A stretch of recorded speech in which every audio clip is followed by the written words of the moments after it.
What's going on, everybody? Welcome back to the show. It is I, your host, Gifted Gamer 204, back at it again with another banger, man. Thank y'all so much for being here on this beautiful Friday afternoon. It is April the 11th. Okay, ladies and gentlemen, thank y'all so much for being here with another live edition of the show. Shout outs to everybody out there. Salute to my brother Michael, already in the building, smashing that like button, letting everybody know he is not no hater. Appreciate that, my brother. Thank you for being here, man. What's going on, man? Hopefully everybody has had a, fabulous week so far. It is Friday. We here. We have a jam-packed show today, people. We got a couple things we're gonna speak on. The bar is full. I mean, we just gotta speak on some things, but we should have a good show today. I haven't been around in quite some time. I got like a couple days I've been off off the live show radar, I should say, right? I still been doing my video uploads. I've been doing my gameplay, and things like that. So I'm still out here. I'm still out here. Believe that. But just in a different form, I should say. But it's Friday, man. We're here. We had to bring another live edition of the show, to end the week. But we will be going live tomorrow, by the way, for that marathon gameplay. Just keep that in mind. I will be scheduling that. Hopefully, y'all can make it tomorrow. So get ready, man. Tomorrow should be a big day. Tomorrow's a big day, people. All right? Don't see it as nothing light. Tomorrow is a huge, I should say, a huge day tomorrow. So keep that in mind. We going live tomorrow, people. You understand what I'm saying? The heavy hitters is coming out to play. Bungie, it's your turn. You up to bat. You understand? Bungie's up to bat. It's their turn. Kojima did his thing with that trailer. We got the Ghost of Yote revealed. Intergalactic revealed. It is Bungie's turn. They up to bat. They gotta let it be known. What's up? But man, it should be a good day tomorrow. So hopefully everybody could tune in, man, and we could watch that thing together. We are gonna speak on that because they did we got some new information as far as the whole marathon thing is concerned about tomorrow. So we're gonna speak on that as well. But yeah, man, we got a couple things. Shout outs to everybody out there. Let it be known, man. What's going on, man? If you here, say what's up in the chat, man. Let it be known. Make sure y'all smash that like button. Subscribe to the channel if you are new. Shout outs to all the new subscribers that we've been getting. It's been tremendous, incredible feedback from the uploads, from the videos.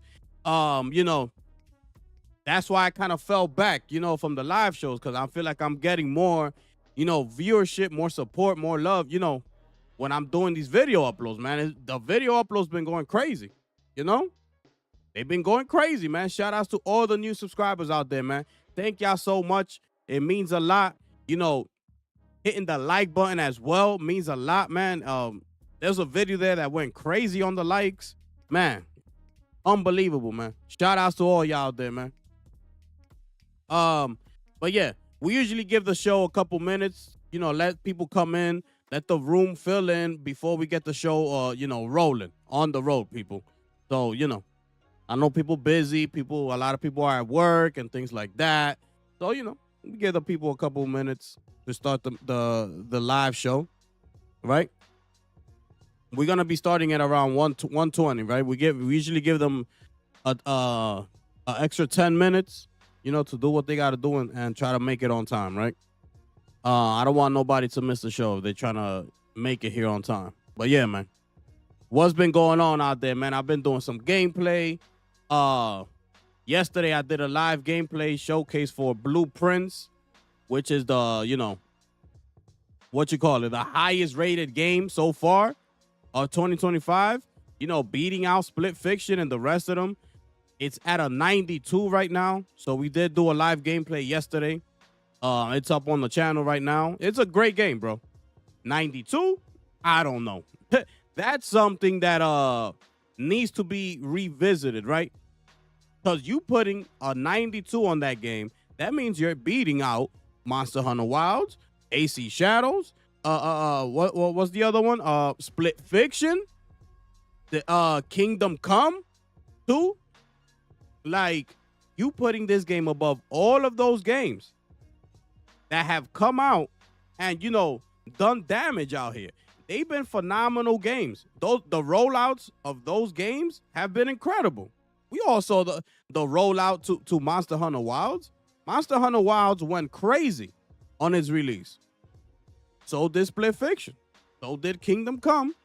And so did AC Shadows. You understand? So I got a problem with that. Shout outs to my brother Neil in the building. Salute to you, my brother. Don't forget Housemark. Ooh, thank you for that.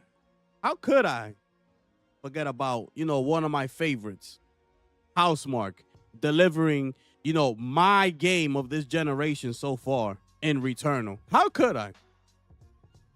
Appreciate you, my brother. Oh, yeah. Housemark revealed their brand new Saros. Bungie's up to bat. It's their turn. You know, let's see what they got, man. The highly anticipated marathon tomorrow. We gonna be covering that live. Salute to you, my brother. Thank you for that, man. Yes, sir. Yes, sir. We got 3 more minutes and we're gonna get the show rolling, people. We are also covering, you know, The Last of Us Part 2 remastered on PC. We are covering that series as well. I have gameplay up on the channel for that as well, right? I have to complete it. I'm not gonna have time today because tonight we're doing a members only live stream. So for the members, we're coming right back for the members live stream. We try to do these member live streams at least once a week, right? So we've been doing good. Last week we couldn't do it, but we back this week, you know? So the members, we going live tonight. So hopefully y'all can make it. And then tomorrow we got that reveal. I might not be able to do any more gameplay for The Last of Us after that. I was trying to get the job, the campaign done before Sunday, but it's not gonna happen. But it's all good. We still gonna continue the showcase. It's all good. It's all good, people. Yeah, we do a lot of things, man. We working over here. We grinding over here. You understand? We moving. What we do over here, man. Y'all rocking with the gifted one, ladies and gentlemen. Make sure y'all smash that like button as y'all come on in here. You know what I'm saying? Subscribe to the channel if it is your first time. Share out the stream. Let everybody know where we at. Let everybody know what we do. You understand what I'm saying? We in here. We got 2 more minutes, people, and we're going to get the ball rolling, people. We got 2 more minutes, man. Those of y'all who are in here, salute to everybody. Thank y'all so much. Means a lot, man. Facts. You dig? It means a lot. We here, man. 1 minute, man. And we're going to get the ball rolling, people. Yes, yes. Hopefully y'all as excited as I am for that marathon reveal tomorrow. You'll be good, man. You'll be good. We can't count out Bungie. You know, this is their way out of Destiny, bro. This is their way out. They got to come with the smash, man. They got to bring it tomorrow. They got to bring it. This is their way out. You know, they got the machine behind them. They got Sony. They got the machine behind them. So that's why I'm coming in there with high hopes. You know? Coming in there with high hopes, man.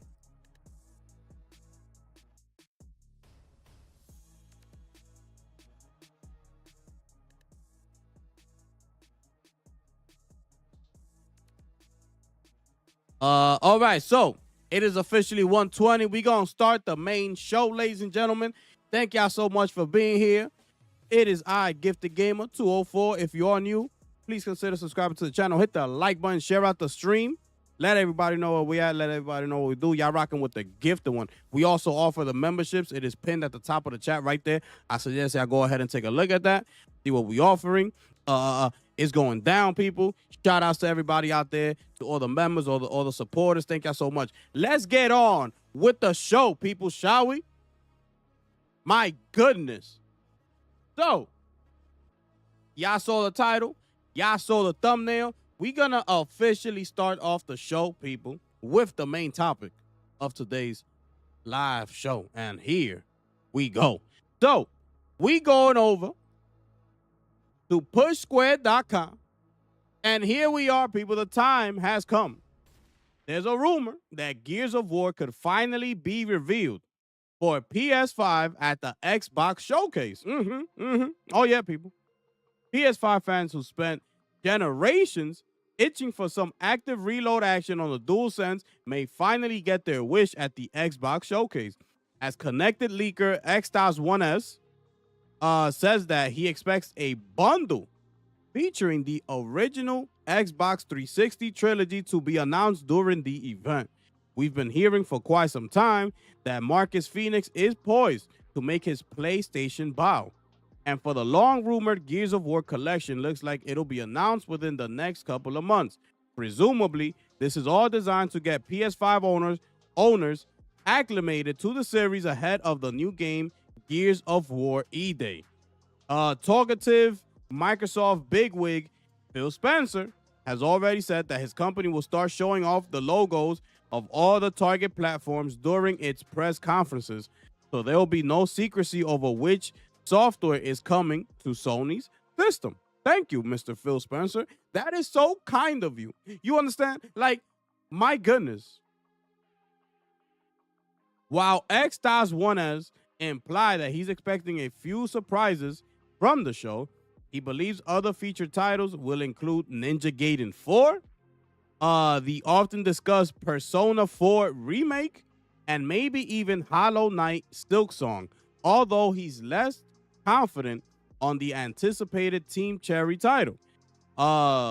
We can also probably anticipate trailers for Tony Hawk's Pro Skater 3 and 4 and Fable.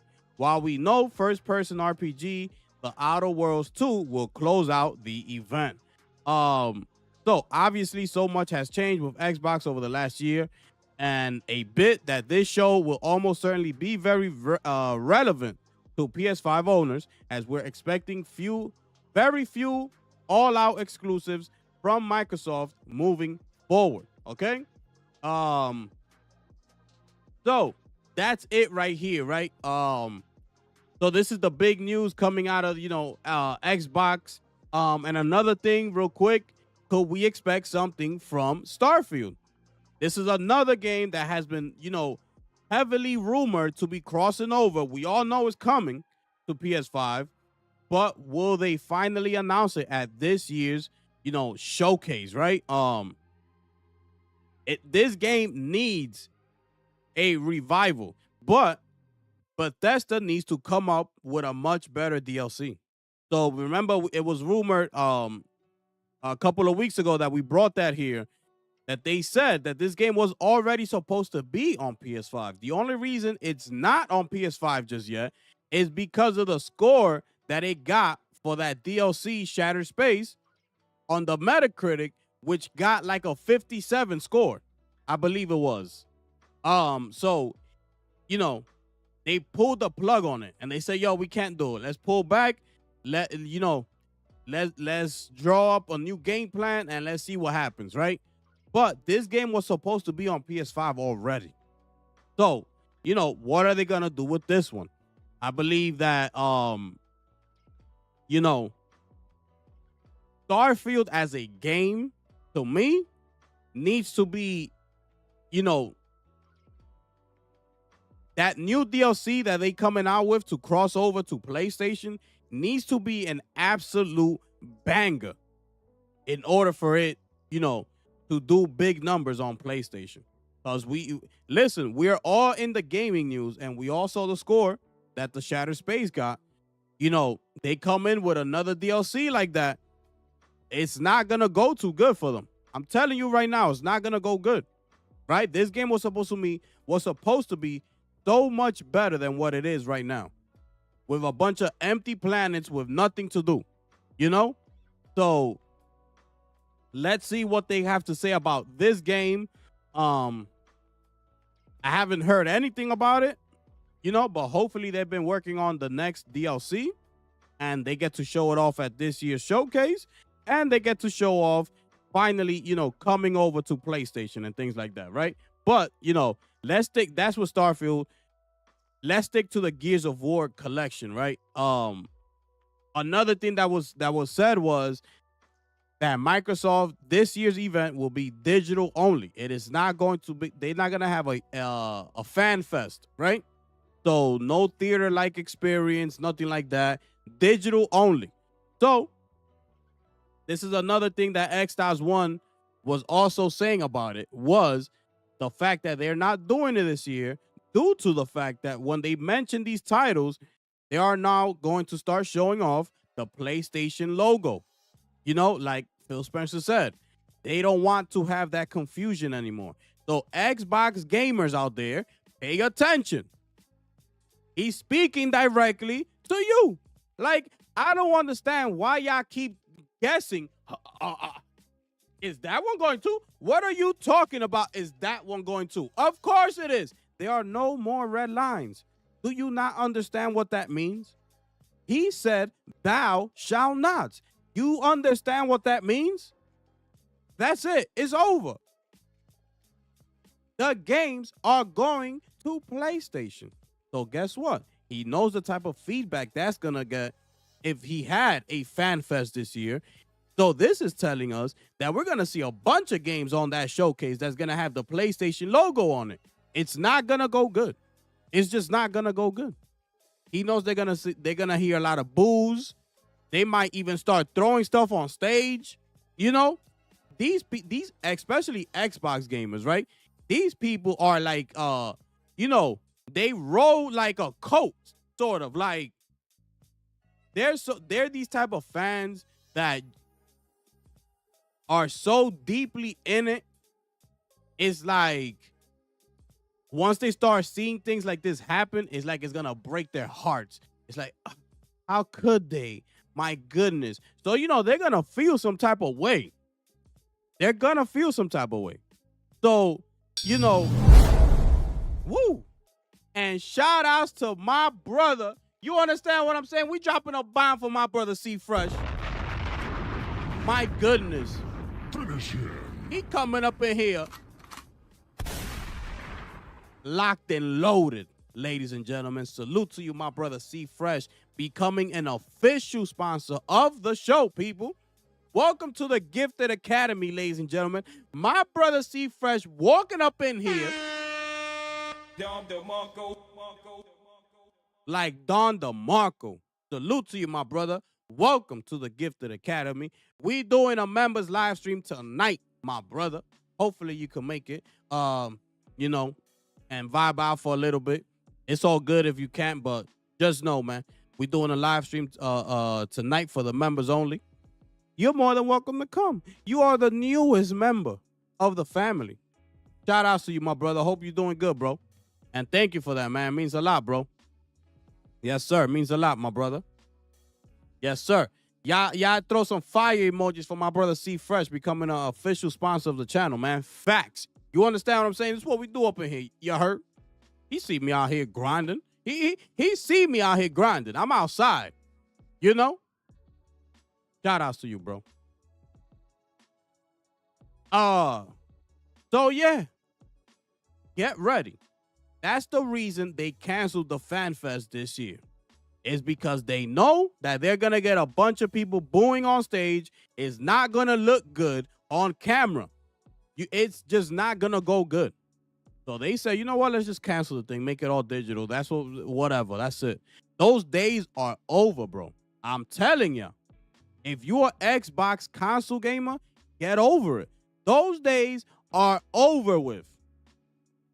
Those late night gaming sessions with Phil, being flown out to these special events, the days of that are done.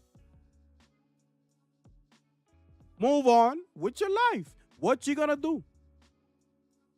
I mean, there's a bundle right now for the PlayStation 5. It comes bundled with PlayStation Astrobot's Playroom, and it also comes with Astrobot, the most awarded platformer of all time, winning over 100 Game of the Year awards. You understand what I'm saying? Being bundled up for $399. You could go ahead and get yourself that right now. You could go trade in that Series X that you got in your crib right now. And if you got a Series S, I highly suggest you go trade that garbage in. Because I'm telling you right now, your gaming experience that you're having with that Series S, I feel sorry for you. I really do. So go ahead and trade it in. There's no other, there's nothing to think about. Just go and do it. You're going to feel so much better. Once you get yourself a PlayStation, you're going to feel so much better. It's not even funny. And don't worry. Just cancel the Game Pass. Get yourself the PlayStation Premium. There's a bunch of games on there. Don't listen to people that say, oh, PlayStation Premium is trash. There's a bunch of games on Premium that nobody talks about. There's a whole library out there, bro. You get the classics also with the Premium. You get classic catalog. You get the premium games that you get with the PS Plus. There's a whole bunch of games up in there. You get game trials, right? Of the new games that come out, just in case you don't know whether you want to buy it or not. They give you game trials. Some come with 2 hours, some come with 3, some come with 5 hours. They gave us the pirate game of Yakuza in Hawaii, the Hawaii one, I think it was. No, Infinite Wealth. They gave us Infinite Wealth a whole 10 hours for you to try out the game, bro. That's 10 hours, bro. If you don't like the game by the 10th hour, then guess what? You got to play it, move on. That game ain't for you. But it's there. Dragon's Dogma 2, they gave me a 3-hour trial, bro. I tried the game for 3 hours. Suicide Squad, Kill the Justice League, another one, 3 hours. It's the best deal in gaming. That's how you do a subscription service. You give them the free trials. Try it out. You like it? Go buy it. Plus everything else I mentioned. The decision is yours. You understand? But go trade in your Xbox because those days are over, bro. And I'm going to show you another reason why you need to go trade in that Xbox. You want me to show you right now? Because I was going to wait for a little bit later. But matter of fact, let's go into it right now. Because this is another reason that you need to go trade in your damn Xbox. I'm telling you right now. First of all, look at this right here. This is all Marathon. Y'all get ready for tomorrow, man. Marathon is going to be something special, bro. Listen, man. Bungie's up to bat. Look at this thing. Anyways, let's keep it going, right? Let's stay right here. Let's stay on topic, right? So we're going to speak on Marathon a little bit later. This is another reason why you need to go trade in your Xbox. You see it here. They finally came out with the brand new trailer. I don't know if most of y'all saw this already, but Indiana Jones and the Great Circle comes to PS5 on April 17 with PS5 Pro enhancements. Hello. Hello. You want more? I'm going to show you more. Check this out. Indiana Jones and the Great Circle is coming to PlayStation 5 console next week.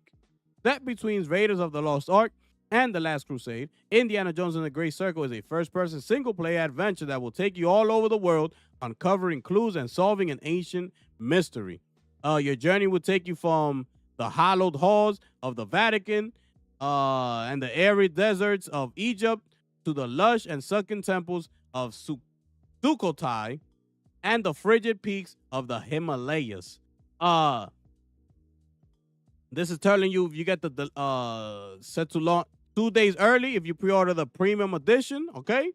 And showcasing advanced features that leverage the console's capabilities, okay? So,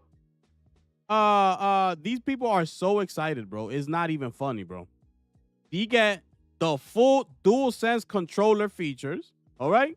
So, the light bar is connected to the game actions to give you visual feedback about Indy's current status. So you know that light inside the DualSense controller is gonna be showing off different colors, right? For example, whenever you enter combat, the LED light around the touchpad will turn yellow or pulse yellow if the NPCs are searching for you. If your health gets low, the light will pulse red until you heal up, bro. My goodness, bro. Using a consumable to restore health like food or a bandage will turn the light green for a few seconds. This is taking advantage of the DualSense controller, you know, full blown. Including also the haptic feedback and the adaptive triggers. Okay, whether you're in combat, traversing through your environment with the help of your whip, or using tools like your camera and a lighter, you'll feel every action in the palm of your hands. Bro, I'm telling you, it's gonna be a totally new experience for you. And I'm speaking directly to the Xbox console gamers. This is for you, okay? Performance enhancements. The game benefits from frictionless loading, selective installation that prioritizes your system language.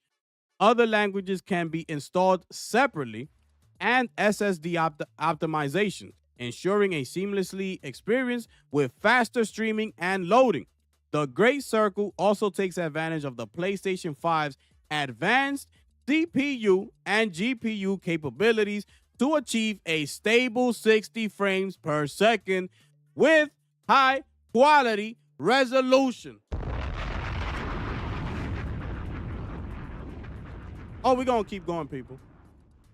We're going to keep visual and audio immersion. Check this out. Indiana Jones and the Great Circle makes extensive use of the PlayStation 5's ray tracing capabilities, both on the base model and the PlayStation 5 Pro console. The global illumination system allows for greater detail and quality, as well as more realistic and dynamic lighting throughout the world. Audio immersion is enhanced by the 3D audio and HD rumble during cinematic scenes and gameplay, letting you feel like you're right in the scene as Indy himself. My goodness. This is unbelievable. I told you. This is what you are, Xbox console gamer. Okay? I'm speaking directly to y'all throughout this whole entire segment. You are officially a beta tester. That is what you are. You can take it how you want to take it. You understand? Like, that's the reality of the situation. That's what's going on right now over at Xbox. They're using you as a beta tester. That's exactly what you are. They work out all the kinks. They get this game ready to go, prepare it to the best of its ability and ship it out to PlayStation. And look at everything that they're giving the PlayStation gamer, bro. Look, you telling me you read this and you think gamers on PlayStation have a problem on purchasing a game? No, because it's taking full advantage of the hardware, which is the PlayStation, and even the Pro is taking advantage of everything that it has to offer. Okay? It's giving you all of the features that comes along with a PlayStation, bro. It's not doing that for Xbox. You get the lower end experience of these games. Look how all these games, look at Simulator 24, look at Stalker 2, look how buggy these games came out. The only reason Indiana Jones came out the way it did, was because, and leading up to the release, we were covering it. And Machine Games was putting in work, night in and night out. I told ya, they must have had a team working around the clock to get this game as ready as possible due to the fact that it was a licensed IP, Indiana Jones, a Disney product. They needed to get this game up to par, right? And even at that, getting this game to run at 60 on the Series S. So that should let you know how much time and energy was put into Indiana Jones. They're not going to do that with every game. You saw it with Stalker 2. You saw it with Flight Simulator. You saw it with Hellblade 2. You saw it with Starfield. You saw it with Redfall. It's just what it is. It is what it is, bro. This is taking advantage of the 3D audio. We're going to get a full experience of this game. Also, it's PS5 Pro enhanced. And look at this right here, people. This is the part that you need to pay attention to. Here we are, people. Here we are. Make your journey around the world even more striking with Indiana Jones and the Great Circle on PlayStation 5 Pro, aka the greatest console ever created. Shout outs to the one and only Mark Cerny. Salute to you, my brother. The optimized console performance on the PS5 Pro ensures you achieve higher and more consistent frame rates, making every moment of your adventure unforgettable. Experience next level realism and image clarity with native 4K resolution and advanced ray tracing. My goodness. Finish him. My goodness. I mean, what else y'all want me to tell you? Do we need to keep going? Bro, I don't think y'all understand. This is not upscaled 4K. Understand this, okay? It's not saying here upscaled to a 4K resolution, this, that, and the third. That's not what they saying here. That PS5 Pro, I told y'all. I keep telling y'all. That $700 on that PS5 Pro, if you're a console gamer, it is the best experience that you're going to have. Point blank, period. Nothing else. I don't want to hear about no other console. It is not the same as your base PS5 or Series X or any other console you're trying to throw up in here. It's just not going to compete with the Pro. The Pro is that good. I keep telling y'all. Like, bro, Indiana Jones is a hefty game. Even certain PCs were having a difficult time running this game natively 4K. I'm telling you. And here come little old PS5 Pro. $700. You need a rig that's going to cost you about $2,500 for you to run this game native 4K with 60 frames stable. I'm telling you right now. But here comes Mark Cerny. I got something for y'all people. Hold on a second. Boom, $700. There you go. Here you go. Thank you very much. Mm-hmm. Native 4K resolution. It's right there. It's right there in front of your face. Nothing else needs to be said. Point blank, period. For this console to be able to run this game, Indiana Jones, native 4K, bro, with a stable 60 frames, bro. I'm telling you, Machine Games, I guarantee you, bro, Machine Games fell in love porting this game to the PlayStation 5 Pro. I guarantee you, bro, that they was in that kitchen like, you guys seen this? Yo, this is crazy. Guarantee you, bro. If they tell them, yo, Sony want to work with y'all for a new game, and we say yes, so y'all gonna have to go, y'all gonna go over to Sony and work with them for the next game, or blah, blah, blah. Guarantee you Machine Games will be gladly to cross over to Sony and work on that new game. No complaints. They won't hesitate one bit. They can't wait to get out that office if something like that was to happen. When we leaving? Today? We leaving right now? Right now we're leaving. Yeah, right now. Okay. They'll wrap up anything on that table and bounce. I'm telling you, bro.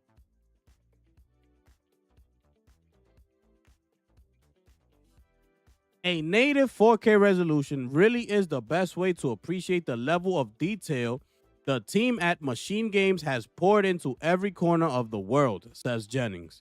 You could spend hours just walking around the different environments, admiring every little thing, from each artifact in Marshall's College impressive collection to the verdant beauty of Sukutai's jungle. There it is. And there it is right there, people. Do you need more? Do you need more? It's right there. It's coming. There it is, people. Assassin's Creed, another one. Shout out to my brother Neil. Looking mighty fine on that Pro. Facts. That's another one that just got the PSSR update. Looking better than ever. Right? Forza Horizon 5 is gonna look out of this world with that PS5 Pro enhancement, bro. Are you understanding? You already know how beautiful Forza Horizon looks, bro. We don't even gotta get into all that. So just picture that on a PS5 Pro with PSSR. My goodness, bro. And even Indiana Jones. Let's not sit here and act like Indiana Jones isn't a beautifully made game, bro. The visuals on that game looks really, really good. So just imagine that on the PS5 Pro. My goodness. This is unbelievable, people. I'm telling you. The work that Mark Cerny has done is out of this world, bro. The things that this man needs to do in order to do this work on a console, it's not easy, bro. Just because he did it, don't think that is easy, because it's not easy, bro. That man is putting in work in order to get that done, bro. That's why nobody has done it. He's the first one. It's not easy. That man is truly a genius, bro. I'm telling you. So, listen. We got that. You know, let's see what they announced with Starfield at the game at the showcase.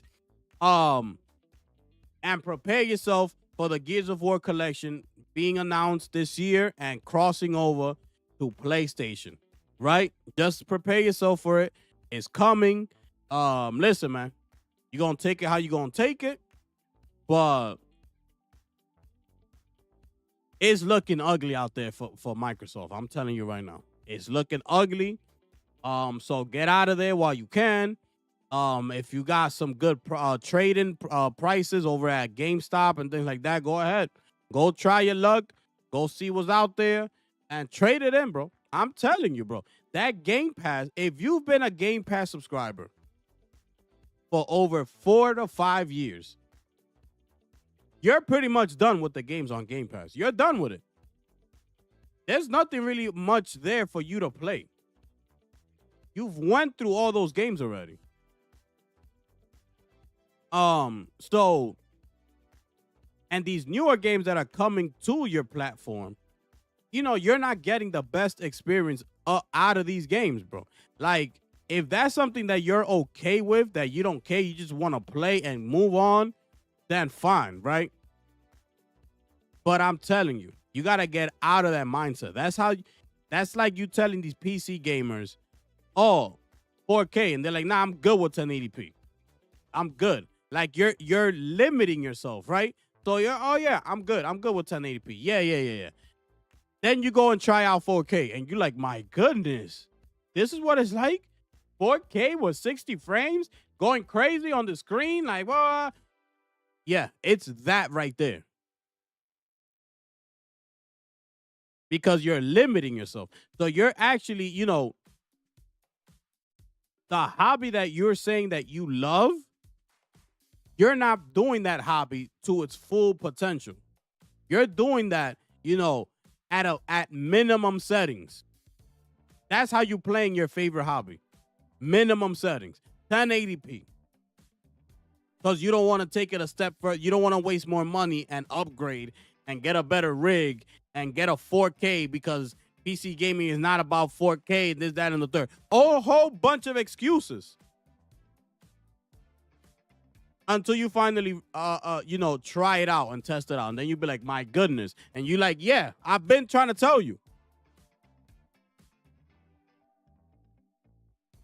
So this is the same thing as happening with Game Pass. You're like, yeah, I'm fine. Next thing you know, here's Indiana Jones, 4K, 3D audio, native 4K, 60 frames, haptic feedback, adaptive triggers, everything. The whole enchilada. It's the same thing. You're going to be on the PlayStation Premium, which is a much better deal than Game Pass. You go look at all the premium games that you get for free, you're going to be like, yo, but they have a lot of games. It's just nobody talks about it. But they're there. Those games are there, bro. So, get ready, man. Get ready. This is happening. And final thoughts, this is what's happening. And this is why they canceled the Fan Fest. It's because they don't want to be on that stage. And they're going to announce all these games that are coming to PlayStation. And they're going to get booed. It's not going to come across good on camera. You're going to start hearing a lot of boos on camera live. You know what I'm saying? They're not going to know how to react, bro. They're not going to know how to react. They know how passionate those Xbox gamers are. They know it. They know as soon as even if you go back and listen to the One More Thing with Jeff Keighley, with the Indiana Jones last year, even if you go back to it, when they showed off PS5 on the screen, it wasn't like people was hooraying no, it wasn't. It was a mixed reaction. People didn't know how to react. It was like, it was such a mixed reaction. Like they didn't know how to they didn't know how to take it. Like you want to cheer on the company, but it's just like you look at that on the screen and you're like, but how could I? Like you want me to cheer on the rival, like the other company that we're competing up against. You're showing this to our faces up on the screen, and you want us to cheer for y'all. So it's like I know how they took it. That's exactly how it is. They didn't know what to do. But now that they're accustomed to it, now they know. Moving from that showcase, from that One More Thing, they've moved on. We've seen everything is an Xbox campaign. No red lines. Thou shalt not. Everything that came after that showcase. All the crossovers. We got Forza coming over. We had Sea of Thieves. All these games crossing over. Indiana Jones, right? Coming this year, this showcase, that Fan Fest, you better believe that they know what was coming. They already know. They're like, nah, that's it. Like the news has been out there. It's not fresh anymore. It's been out there. So once they see that, now when they see that PlayStation logo on the screen, now they're going to know how to act. And you know what they're going to do? Boo. They're going to boo. And I wouldn't be surprised if they was to actually throw stuff on the stage, because they're going to be that pissed off. So they say, you know what? Do it all digital. We let's not take the chance. It's not going to be a good look to hear boos on camera while we're live on stage. We got to have to come up with excuses. This way, it's all digital. We're talking directly to the camera. There's nobody in the room. Boom, boom, boom. Get it done. In and out. End the stream. We going to keep it moving.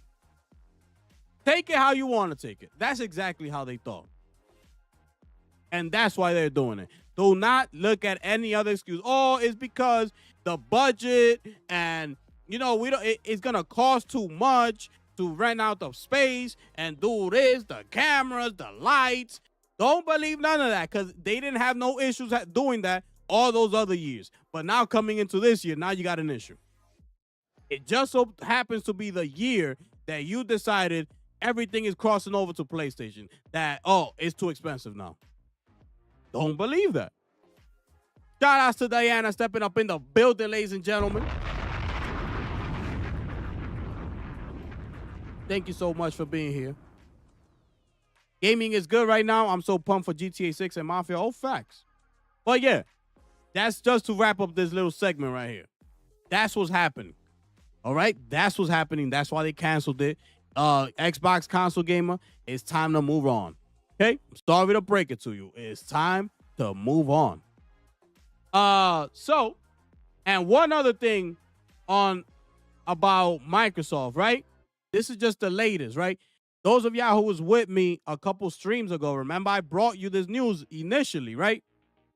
With the protester, when on Microsoft's 50th anniversary. Remember that we brought you that news here when the protester stood up and we had Bill Gates, we had Satya, and you had Steve Ballmer up on the stage, and she interrupted them. So out of all that came, she got fired, by the way. That employee that did that, he got fired. And there was a couple other employees that got fired who put in their 2-week notice after that happened. A lot of employees got turned off. They put in their 2-week notice. Well, those employees got fired. So now I believe Microsoft is about to get a whole lawsuit. You understand? Like, I don't think you're allowed to do that. Like, bro, I'm handing in my 2-week notice. And that's it. I don't know if they could do that with the protester, but the other employees that just put in their 2-week notice after the fact that happened and they got fired, that should be something that has to be looked into. But in the latest, coming out of all of that, this is what the latest news that's come out is a boycott Microsoft's Xbox. So they have now even taken it over to their gaming division. Okay? This is a BDS, freedom, justice, equality, right? So Microsoft is perhaps, this is what they have to say here, right? Microsoft is perhaps the most complicit tech company in Israel's illegal occupation, apartheid regime, and ongoing genocide against 2.3 million Palestinians in Gaza. Why? No. Which is why Microsoft is now priority BDS target. Microsoft partners with the apartheid regime of Israel and its prison system. It provides the Israeli military with Azure Cloud and AI services that are central to accelerating Israel's genocide of 2.3 million Palestinians in the illegally occupied Gaza Strip. After 34 years of deep complicity with Israel's military, the Israeli army relies heavily on Microsoft to meet technological requirements of its genocide and apartheid regime.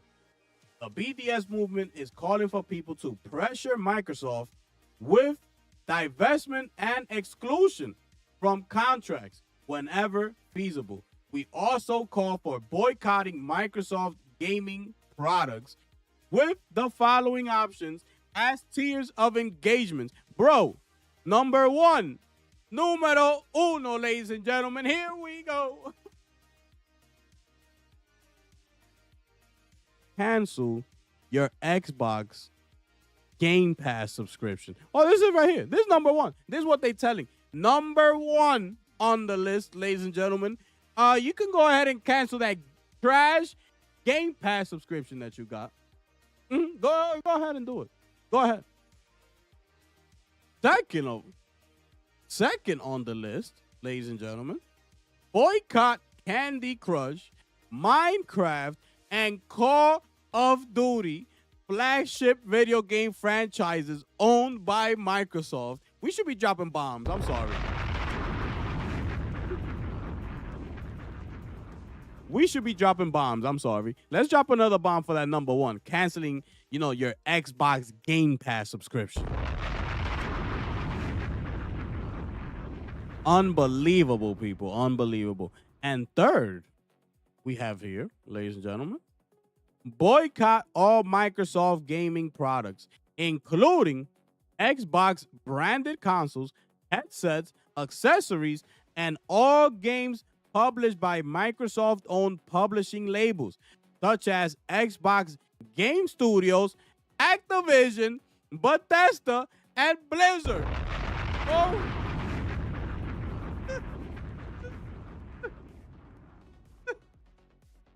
Bro, Microsoft Gaming, which includes Xbox consoles, we're down here now, Xbox Game Pass, Candy Crush, Call of Duty, Minecraft, and the gaming accessories make up a considerable portion of Microsoft's profit. By boycotting the Xbox brand, we are pressuring Microsoft to end its complicity in Israel's genocide, occupation, and apartheid against Palestinians. Palestinians call on everybody to boycott Microsoft Xbox and Microsoft gaming products since viable gaming alternatives exist. Genocide is not a game. Pressure Microsoft to end its complicity in Israel apartheid against all Palestinians and its genocide against 2.3 million Palestinians in Gaza. Boycott Microsoft Xbox now. And that's it right there, ladies and gentlemen. Absolutely unbelievable. Listen, man. This is how you get things done. You understand? This is how you get things done. You want things done? Go about it like this. Do exactly what they're saying. 1, 2, and 3. And guess what? You will see changes. If you do 1, 2, and 3 on this list, you're gonna see changes. That's just the latest news coming out of this whole protesting thing that happened a couple days ago. This is where we ended up right here, people. Y'all let me know how y'all feel about this one. It's scary hours out here for Xbox, man. I'm telling you right now. It's scary hours out here for Microsoft, people. All right? So, y'all let me know how y'all feel about this one. We're going to keep it moving, right? We're going to keep it moving to the next topic of today's live show. I mean, real quick, though, this is crazy to me, bro. Like, yeah, C-Fresh. Yeah, man. This is crazy, bro. Like,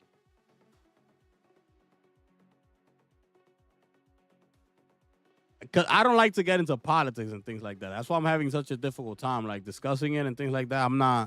I don't like getting into politics and things like that. But, hey, like, these people, man, they going after Microsoft, man. They going at them pretty rough, bro.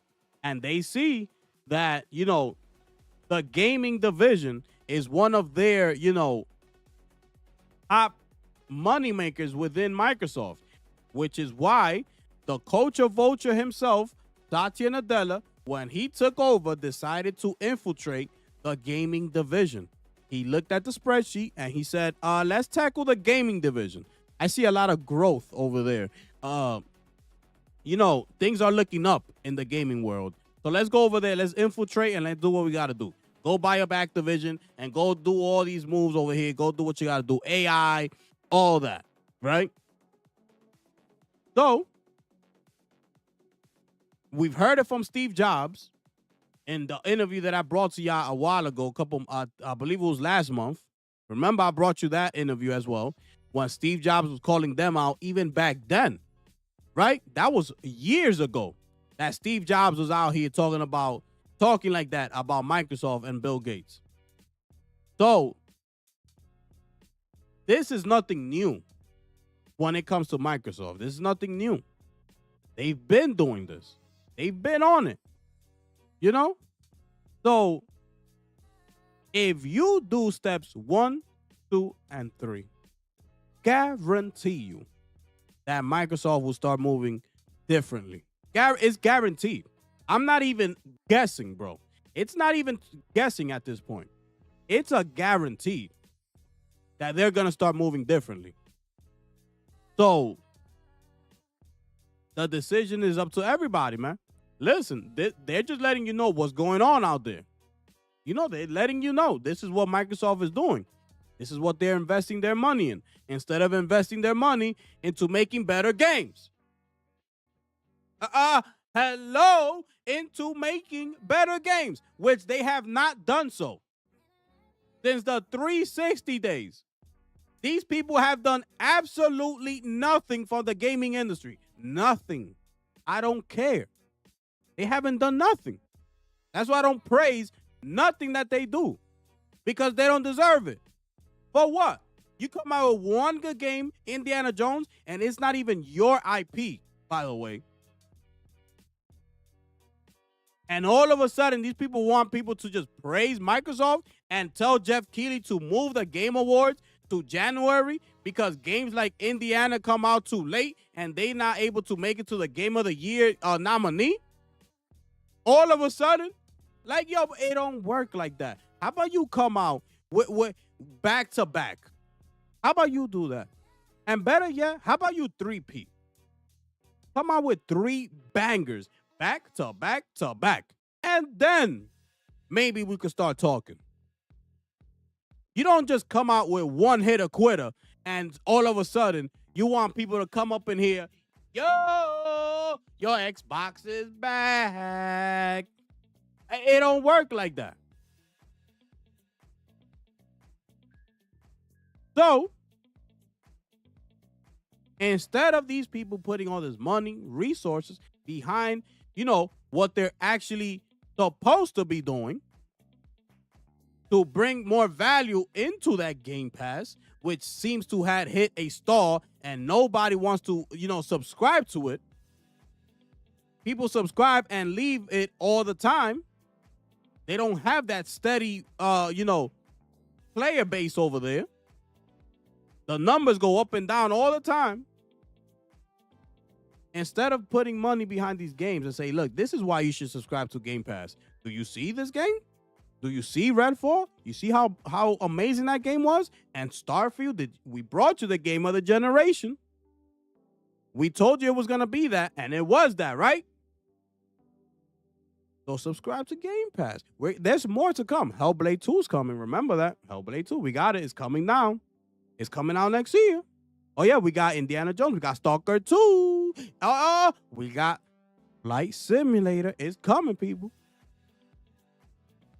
And just maybe, people would have looked at that and said, I got to get Game Pass. That really is the best gaming value in the gaming industry right now. I got to get it. Sign me up, Phil. Instead, you get these trash-ass games, no soul in them, nothing innovative, no 3D audio, no haptic controller, no adaptive triggers, no stunning 4K visuals, no great story mode, no great combat systems, everything is straight trash. It is what it is. I don't care. It's straight trash. I'm not the latest South of Midnight. All those games are being played. All those screenshots and videos and things, they're all being played on a PC. They're not being played on a console. Every game that comes out for Xbox that you see, and you see, wow, but that really looks beautiful, it's on a PC. Don't get it twisted. Every game you see for the PlayStation that comes out, and those beautiful visuals that you see, those screenshots, those video clips, that's being ran directly from the PlayStation 5 Pro, not from the PC. Are you understanding the difference here? Of course, if you bring out any game and just run it on a PC, that a rig that's powerful enough to do it, of course the game is going to look incredible. That's what PC is supposed to do. Hello? What you think? That's why it's called PCMR. That's what it's supposed to do. But if you got a console to do those things, those PC-like things, now you're impressing the people. Now you're like, yo, but damn, that's a console? That's how you're supposed to talk. Everybody that you see playing the Xbox game, oh, this is on my PC. This is on my 5090. I'm playing on my 5090 right now. Oh, this is my 4090. That's all you hear, bro. Why don't you show me that game on the console? How about that? How about you do that?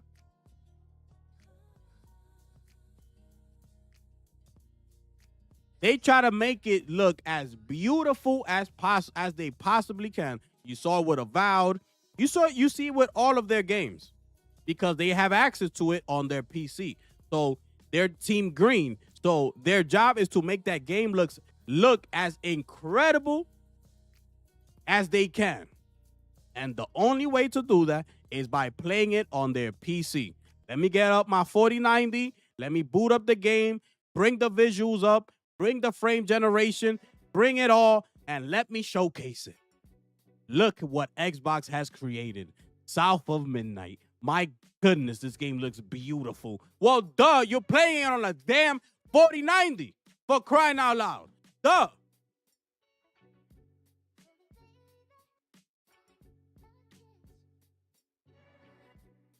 Anyways, y'all see the demise of Call of Duty. You do steps 1 through 3, and you will see change. That's all I gotta say. Shout out to everybody up in here, man. Salute to everybody out there. Shout out to my brother Albert in the building, and shout out to my brother Satnus in the building, ladies and gentlemen. What's going on, man? We outside. We outside. We're gonna keep it moving, right? We're gonna keep it moving.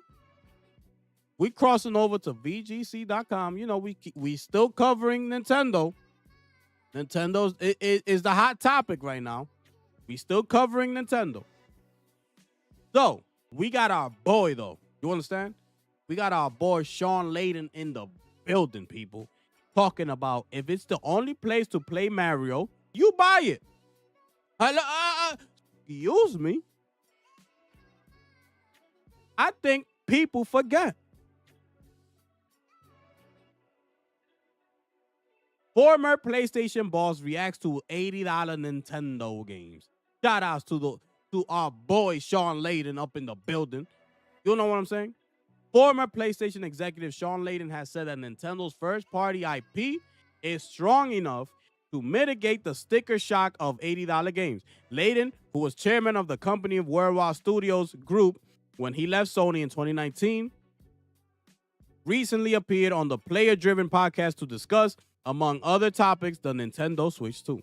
Layden, who has been outspoken previously about the troubles of the games industry, has faced while trying to balance production costs with the player expectation of games pricing.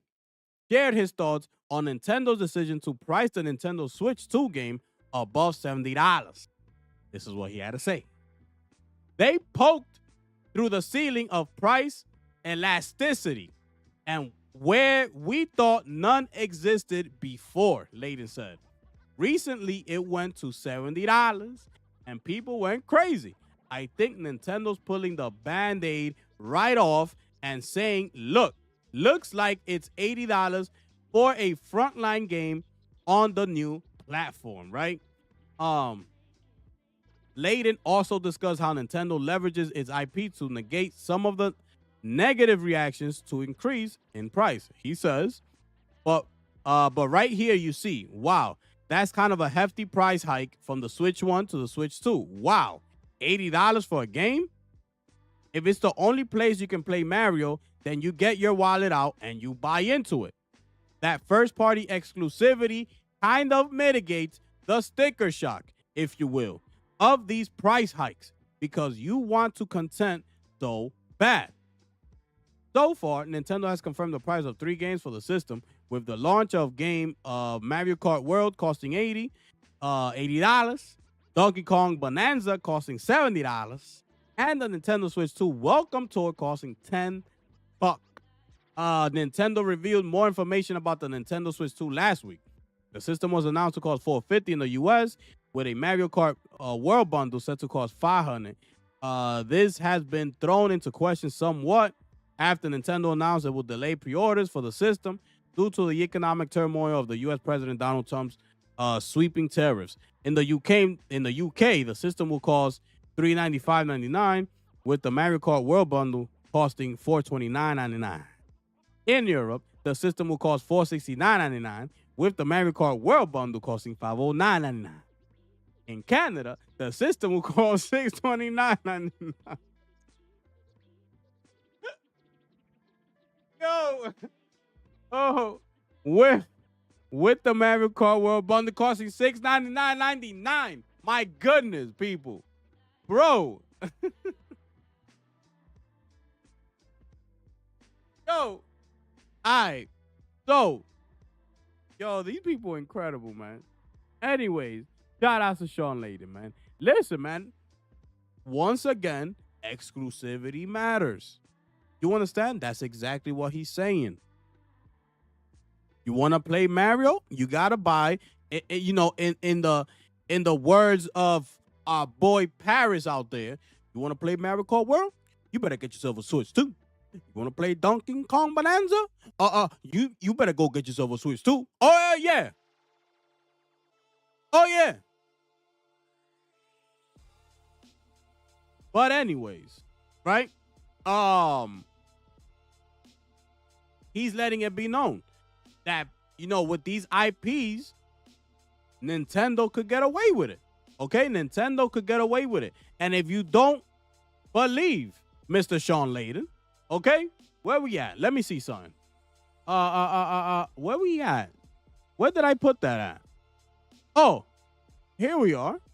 In case you don't believe Mr. Sean Layden, here is the latest news coming out of Nintendo. We covering Nintendo up in here. You understand? We following through. Here it is. This is over at CNET. You understand? Nintendo Switch 2 pre-orders. Retailers to watch for UK restocks. It is now officially sold out in major UK retailers. This is what I've been talking about. All that yapping, all that complaining, all that whining. For what? For what? You're gonna buy it anyways. I told ya. Just wait. Sit back and relax. Just wait. And you're gonna see what happens. And look, fast forward, sold out already in the UK. That tells me it don't even matter what the price was. It was gonna sell out anyway, bro. It don't matter. That's why I keep telling y'all. Why are y'all sitting here complaining? It's Nintendo. Stop comparing it to PlayStation. I told y'all. Those comparisons you're seeing out there, Switch versus the PlayStation and the Xbox, look at the difference. Disregard all of that because it don't matter. They didn't want to bring it in this topic before. Don't bring it in now. Don't do it. Keep hyping up Nintendo like y'all was doing before. Nintendo got nothing to worry about. They're going to sell regardless. Meanwhile, that was never the conversation. But you somehow try to slander Nintendo, and what comes up? Oh, but they sell anyways.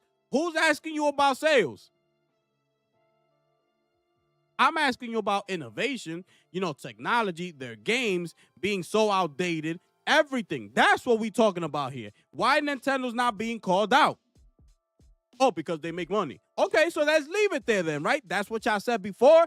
Let's leave it there now. They make money. Guess what? They sold out. Now y'all trying to bring Nintendo to the whole conversation with graphics and visuals and all that. Features. Y'all never said anything about that for the original Switch. Don't bring that conversation now.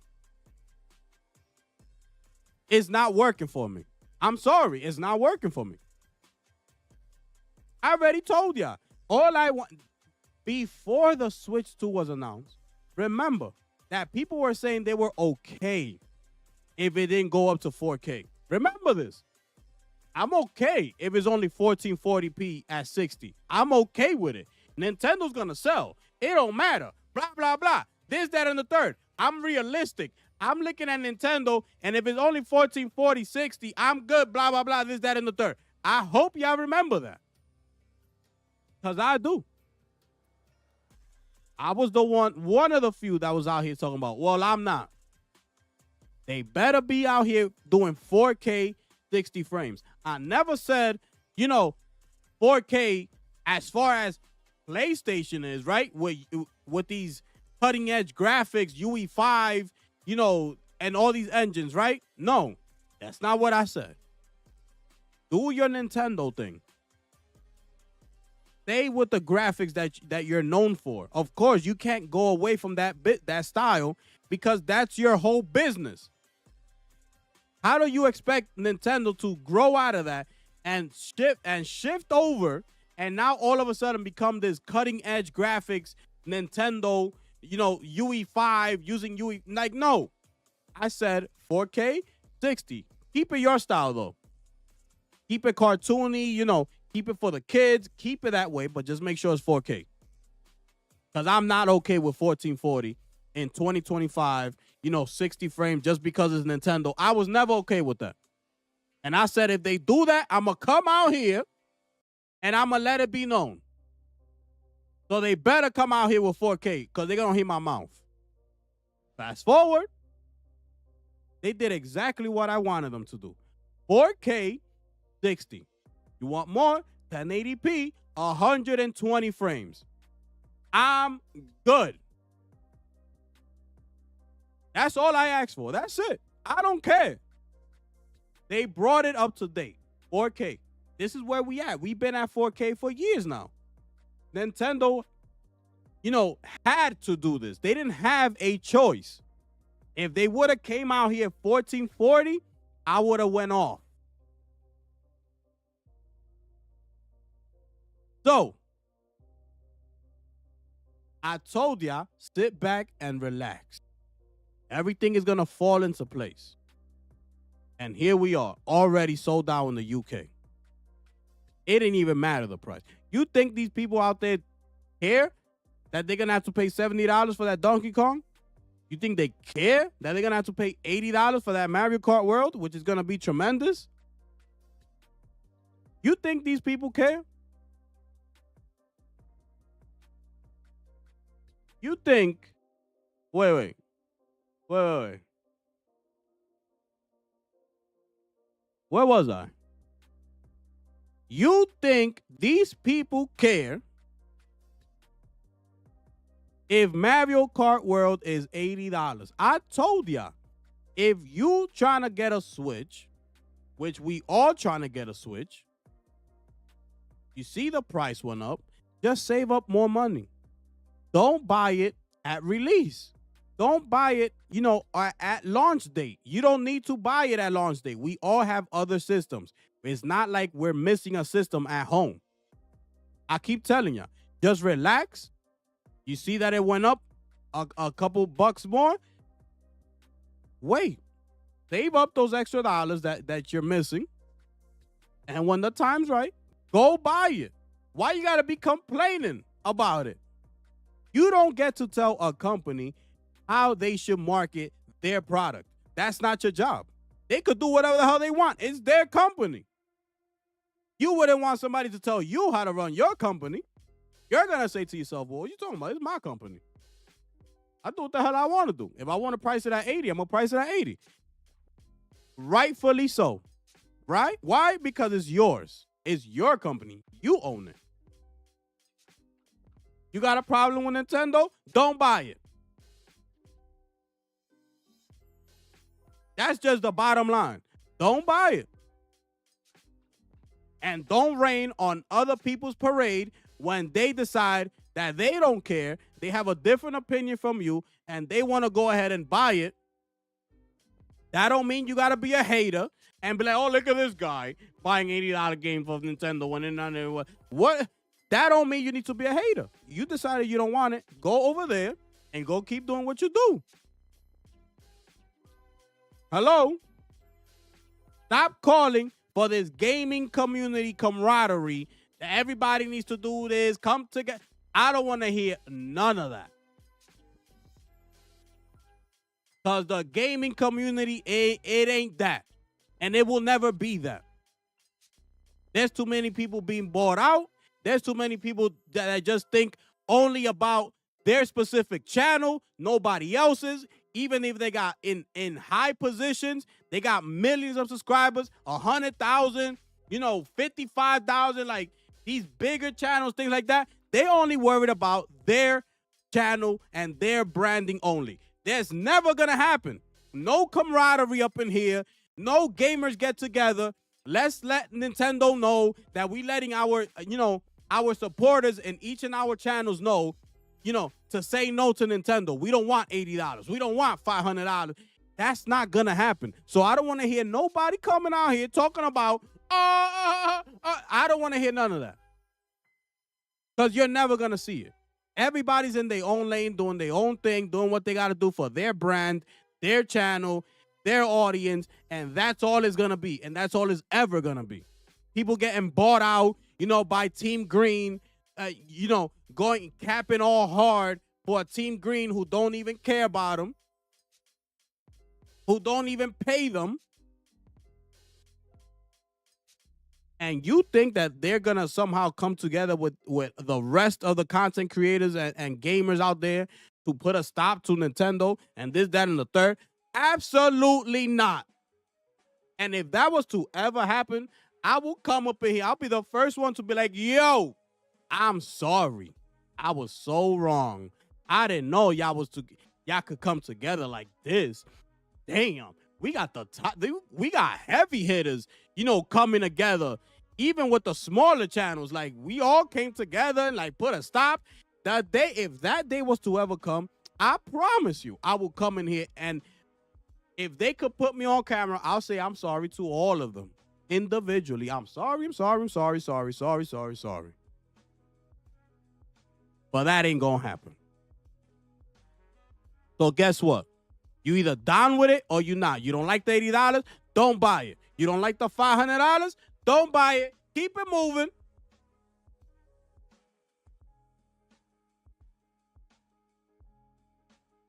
You see this 63 million copies sold for Mario Kart? Are you understanding why they could do what they got to do with Mario Kart World? You understand why they could price it at $80 if they wanted to? It's because of this number right here. This is a global phenomenon. It's a game that all families can enjoy. Everybody, from the father to the youngest son or youngest daughter, everybody could enjoy it.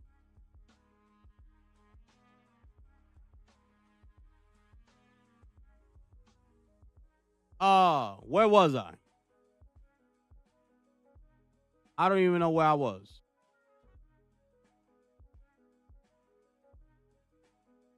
All right. So, and look at what these people do. Yo, my brother Alpha, what it do, my brother?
Check, check, check, check. How about now? Did it just... Damn, I was muted this whole time, bro. Damn.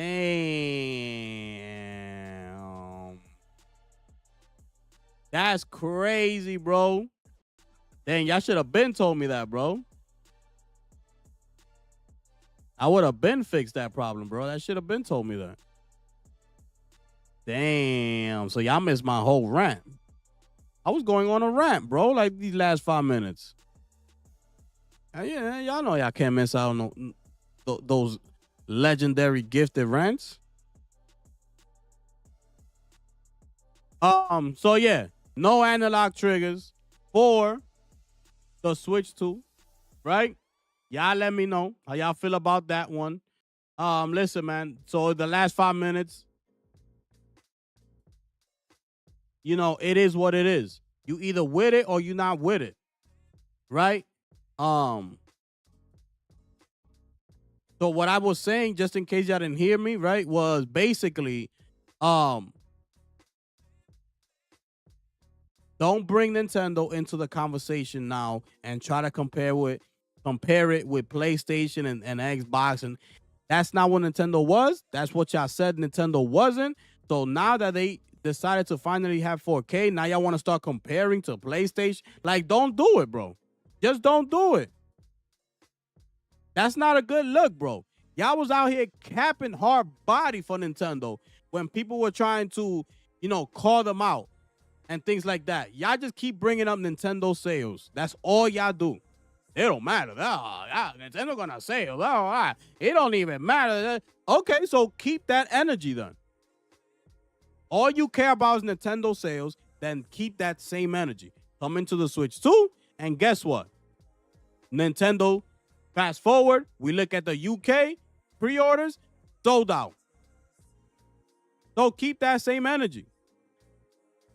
Stop bringing them into the conversation. It doesn't belong there. PlayStation has the cutting edge graphics. Nintendo has that 4K, but in that kiddie mode. They know their audience. So it is what it is. Leave it there. You don't like the $80? Guess what? That's on you. You don't own Nintendo. You don't get to tell a company how they should be pricing their products because you wouldn't want the same to be done to you. If you own a company, you don't want people telling you, oh, your game should be 60, not 80. And you're going to tell them, well, I don't care. We feel like in my company that we should be putting the games out at $80. Buy it or not, I don't care. And you, as the owner, have to live with the decision. Whatever the outcome is, after that, you got to live with it. You decided that you wanted to go with that, go with it. That's what your gut told you, go with it. But at the end of the day, once the plan rolls out, now you look at the feedback, you look at the results, and now you got to live with it. So, you know, you look at the whole UK selling out thing. That should say it all to you. All that yapping, all that crying, all that whining was for what? For nothing. For attention, for clicks, and that's it. That's all it was for. Because why? At the end of the day, everybody who's complaining, who's crying and whining, guess what's going to happen? They're going to buy it too. That's why I'm saying don't listen to these people. Bro, you cannot only look at these things from a consumer point of view. You have to also step out of your shoes and go into a boss mentality and go look at from the company's point of view. Nintendo knows how much weight they hold. They know it. I just showed you how much, what was it? How much Mario Kart sold. So what makes you think that they don't feel comfortable selling their brand new Mario Kart game at $80? you better believe Nintendo sitting up there very comfortable and very confident. Oh yeah, we're gonna sell regardless. Because I already heard, first of all, that Mario Kart World is gonna have some type of new mode that is like a knockout, some knockout type of mode, like bumper cars or something like that. Bro, there's gonna be another showcase, and we going live. I think it's next week that they're gonna show it. It's a showcase around Mario Kart. The new gameplay. It's gonna have new gameplay. It's gonna show it off. Just kind of like Marathon's gonna do tomorrow. They're gonna have one like that for Mario Kart. And you're gonna see.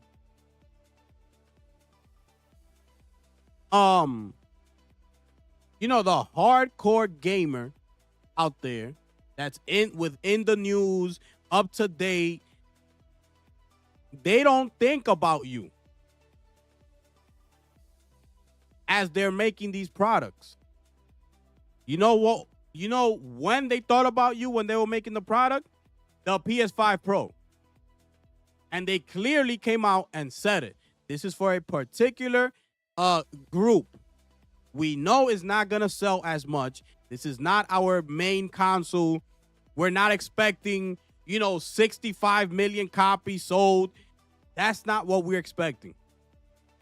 They brought it out for the hardcore gamers like us within the gaming community that's up to date. That was intended for you. That Pro. Why? They knew you was gonna buy it, but it benefited them because they get to test out that new technology, which is PSSR. They get to see what's wrong with it, what's not. They get to work on it, getting us ready for the PlayStation 6, which will be globally, which will be their main console. So they need to have that PSSR ready to go when they sell that to the masses. Mario Kart 8, Mario Kart World is not intended for the hardcore gamer. It's intended for everybody across the world with families and, parents who are not in tune into the gaming world and things like that. Like, you got to step out of this gaming world, right? You got to step out of there in order for you to see the bigger picture. I'm telling you. And I'm a perfect example, bro, because that's why I keep telling y'all that I like my position, because I'm new here, right? I got a couple months. I got like 8 months here, or 6 or 7 months. And before I was in this space, I was one of those people. That's why I could tell you, I was not interested in any news. Like when you hear Blue Point canceling the games, when you hear, Stony Ben was working on a live service, blah, this, that, and the third, all this. I could care less. All that news means nothing to the regular person outside of this world. It means absolutely nothing. Microsoft buying Activision, it means nothing. Because the only question I had, if somebody brought that to my attention, what you saying? So Call of Duty is not going to be on PlayStation? They taking it to Xbox? Nah, it's still going to be on PlayStation. It's just that Microsoft owns it now. Oh, I don't care. As long as I could go into my PlayStation store and the next Call of Duty is available for me and I could purchase it, that's all I care about. I'm telling you. So they're not pointing directly to you. The PS5 Pro, like I said, was directly towards you, the hardcore gamer who's in this space. You cannot sell 67 million copies of a game targeting directly hardcore gamers. It's not going to happen. We're too flip-floppy over here. We're too, that game is not for me. Oh, I don't like the graphics. Oh, I don't like those characters in that game. Oh, it should have been better. Oh, this. They're not going towards you. They're going for the regular people outside that don't care. Just look at the new Mario Kart World game. It's bigger, free roam, this, that, and the third. It's our newest Mario Kart game. We know you loved Mario Kart 8, but here you go. And they could do it. You know? That's why I never understood. I don't understand everybody, going on a rage talking about what's Nintendo doing. It's anti-consumer, this, that, and the third, blah, blah, blah. If you don't want it, don't buy it. Don't buy it.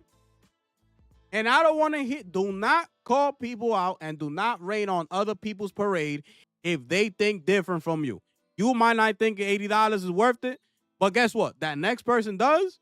That don't mean that you got to go over there and say, oh, look at this company shill. Look at this fanboy buying an $80 Mario Kart game that's not even worth it and should be $60 and this, that, and the third. What is it to you? You decided you didn't want it. So what you think? We all got to be up in here kumbaya talking about, oh, he don't want it. He's saying it shouldn't be worth it, so I got to stand my ground. It's not worth it. I'm not buying it. It ain't happening.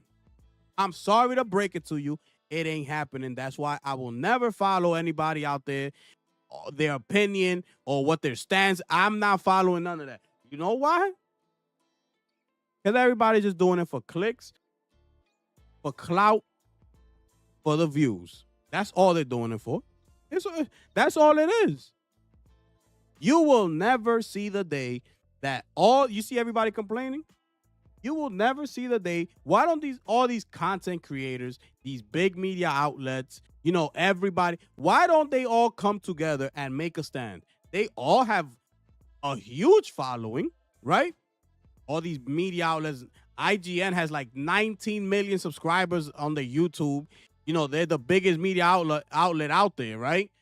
You got all these big content creators with a million subscribers, hundreds of thousands of subscribers, making all crazy. Bro, these people got followers, bro. They're all complaining. Why don't they all come together, make one huge podcast, do something monumental, right? In this space for once. Get together. Like, yo, you saw who's getting together for a new podcast? This person, that person, that person. It's going to be crazy. And come together as the whole gaming community. And let it be known. Yo, we putting a stand. We're not taking this from Nintendo. We all coming together. I got 100,000 subscribers. He got 55,000. He got 500,000 subscribers. He got 1 million. This guy got 25,000. All come together and let it be known. We letting all our followers know we're not buying Nintendo and make a stand, a real stand. You're not going to see that. You know why? Because it's all cap. You know why? Because everybody is thinking about their brand, their company, their YouTube channel, and that's all they care about. So stop listening to these people out here talking about, Nintendo. Why? No, this is disgusting. No, this is not acceptable. There should not be $80. Like, stop listening to these people because they're lying. They don't care. They're going to buy it anyway. I don't fall for none of that. They're going to buy it anyway. The same that they doing with the PS5 Pro. They all went out and they bought it. Destin was the number one, example. Destin was out here crying. Is it worth it? Do we need a PS5 Pro? Why? Who asked for it? This, that, and the third. You could just buy a PC. Yada, yada, yada. The very moment that the PS5 Pro went on pre-orders, he was the first one in line on the QA system on the direct PlayStation Store. Am I lying? That's it right there. That's the same thing that's going to happen with the Switch 2. Pre-orders go up. Look at UK, sold out. When the pre-orders go up in the US, guess what? Everybody that was complaining, pre-order. I got mine. Oh, but you just finished telling your hundreds of thousands of subscribers that you was complaining about it. You just finished saying that it's trash, that they shouldn't be, $80 games, that You know it's not worth it. Next thing you know, you pre-ordered it. We're following you. You're telling us don't get it. We don't want to get it. Next thing you know, you're getting it. Hello? Unbelievable.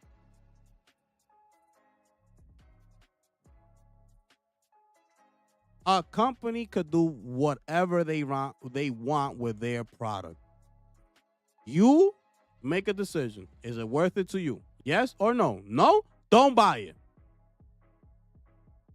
When that new Mario Kart comes out, when that new Mario 3D comes out, that Donkey Kong, that new Legend of Zelda game comes out, potentially that new Luigi's Mansion comes out, that new Pokemon game comes out, that new Animal Crossing game comes out, and the rest of them, probably a new Wario game, probably a new Waluigi game, that new Mario Party comes out, and the rest of those iconic characters.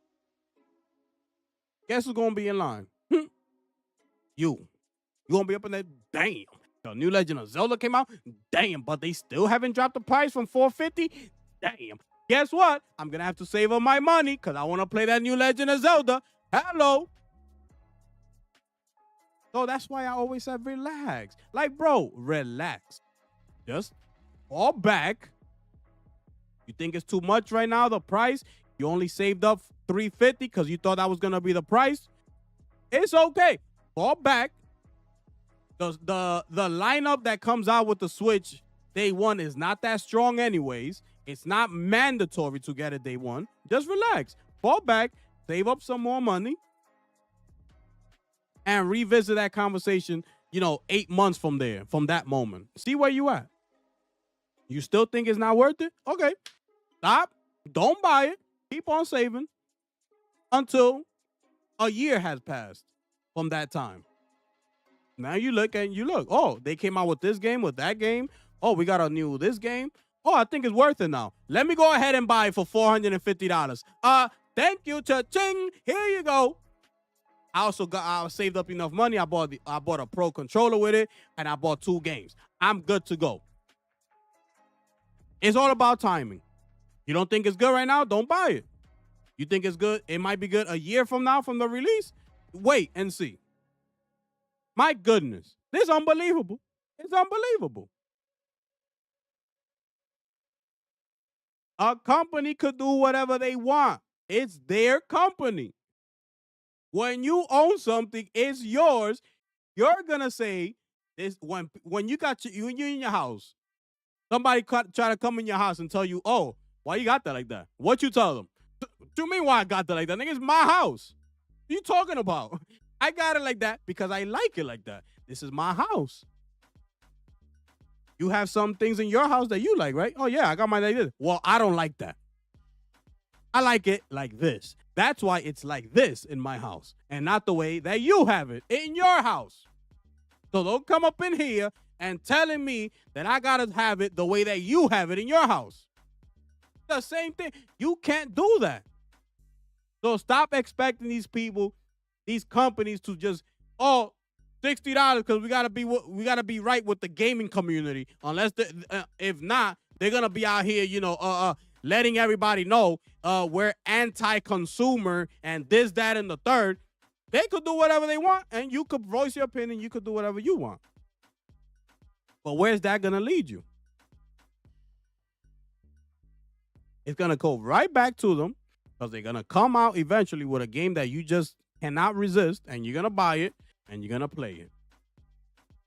And then it's going to be like, damn, all that for what? Unbelievable, bro. It's unbelievable. The decision is yours.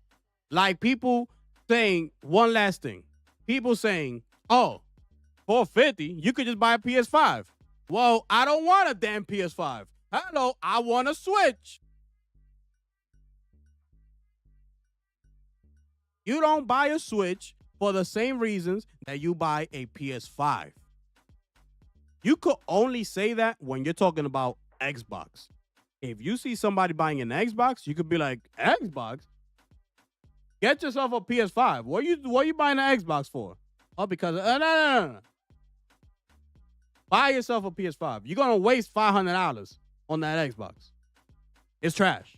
Yeah, yeah, it's trash. You can't do that with Nintendo. Nintendo has a whole set of different type of games exclusively to them that you can only play it there. So that whole 450, oh, you might as well get a PlayStation. Well, can I play Mario Kart World in PlayStation? Can I play the next Zelda game on PlayStation?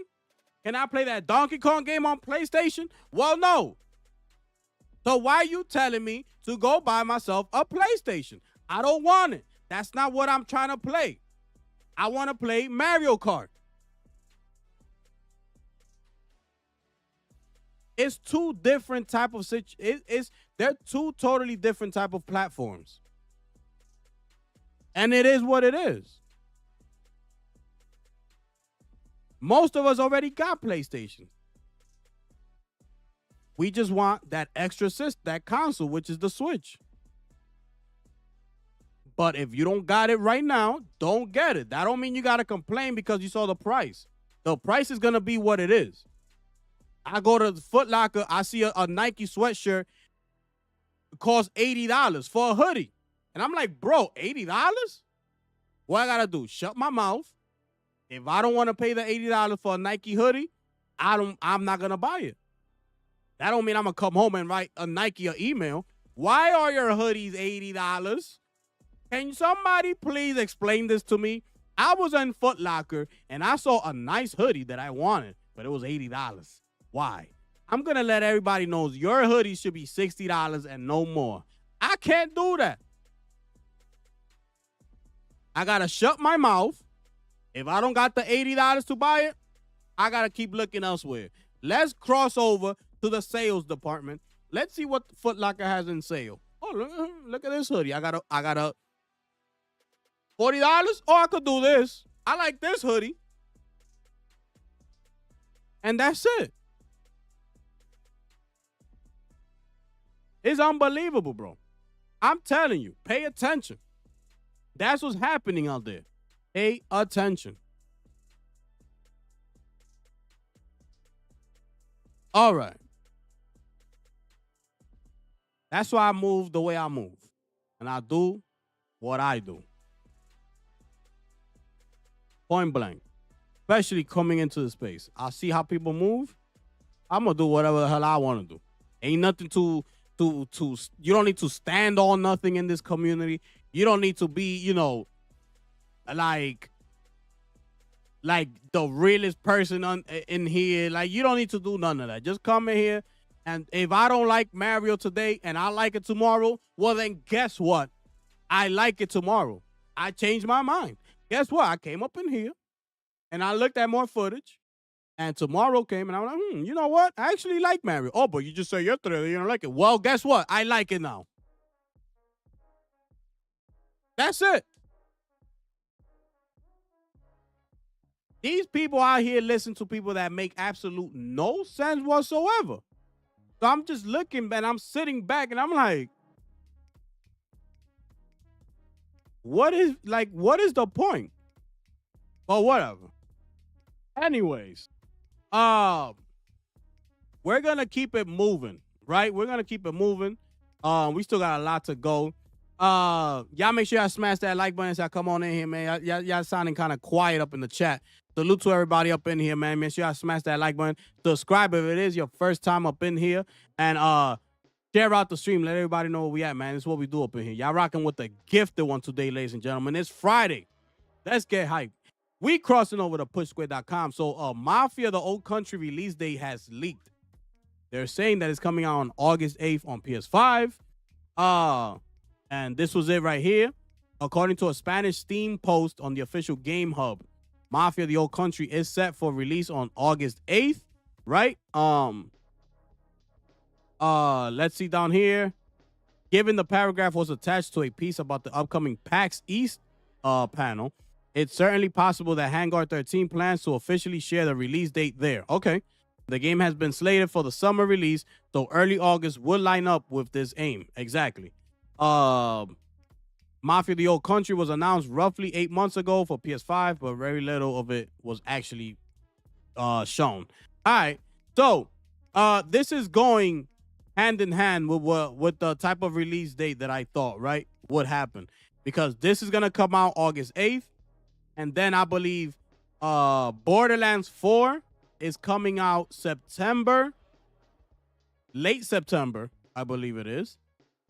And then remember, I said here a couple months ago that we should be expecting. Hold up, I have those dates here somewhere. Hold up, where's my notes? I have that here somewhere. Yeah, so I said when they give us that Borderlands 4 release date, I said, all right, so that gives a GTA release window from October 23rd up until November 30th. So that's when we should be expecting Grand Theft Auto 6 to release. Anywhere from October 23rd to November 30th. That's it.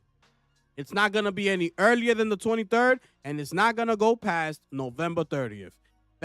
Those are the dates right there. So this coming in now, we're looking at Mafia August 8th. We're looking at Borderlands September 20-something, 22nd, I believe it is. And now, so that's August, September. Now for the fall, which is GTA's time, you got to give Borderlands at least a month of breathing room, right? It's still under the 2K umbrella, so you got to give Borderlands at least a month. So that's why I went with October 23rd to November 30th, right? So, that just goes in line with that right there. We're gonna keep it moving. I just wanted to put this out there. That's the latest news. And since they're gonna be in PAX East, then we should be expecting them to bring out the release date, right? All right. So we're gonna keep it moving again over to CNET, and I brought this up by mistake earlier, and here it is, the big spoiler. Microtransactions made up 58% of PC game revenue in 2024, research shows. Okay?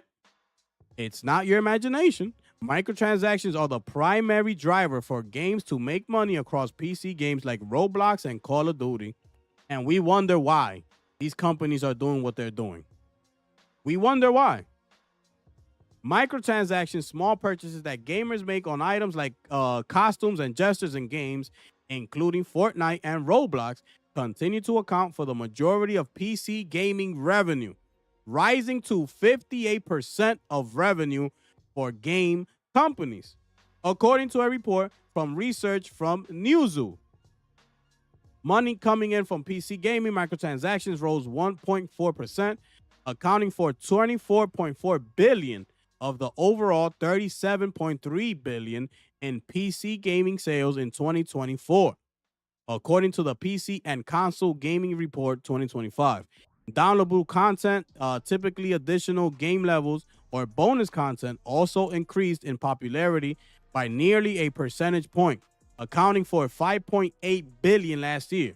While microtransactions aren't as dominant on game consoles, making up 32% of revenue, they increased more sharply than on PC side by 4.5% from 2023 to 2024 for 13.9 billion in sales out of the 42.8 billion total.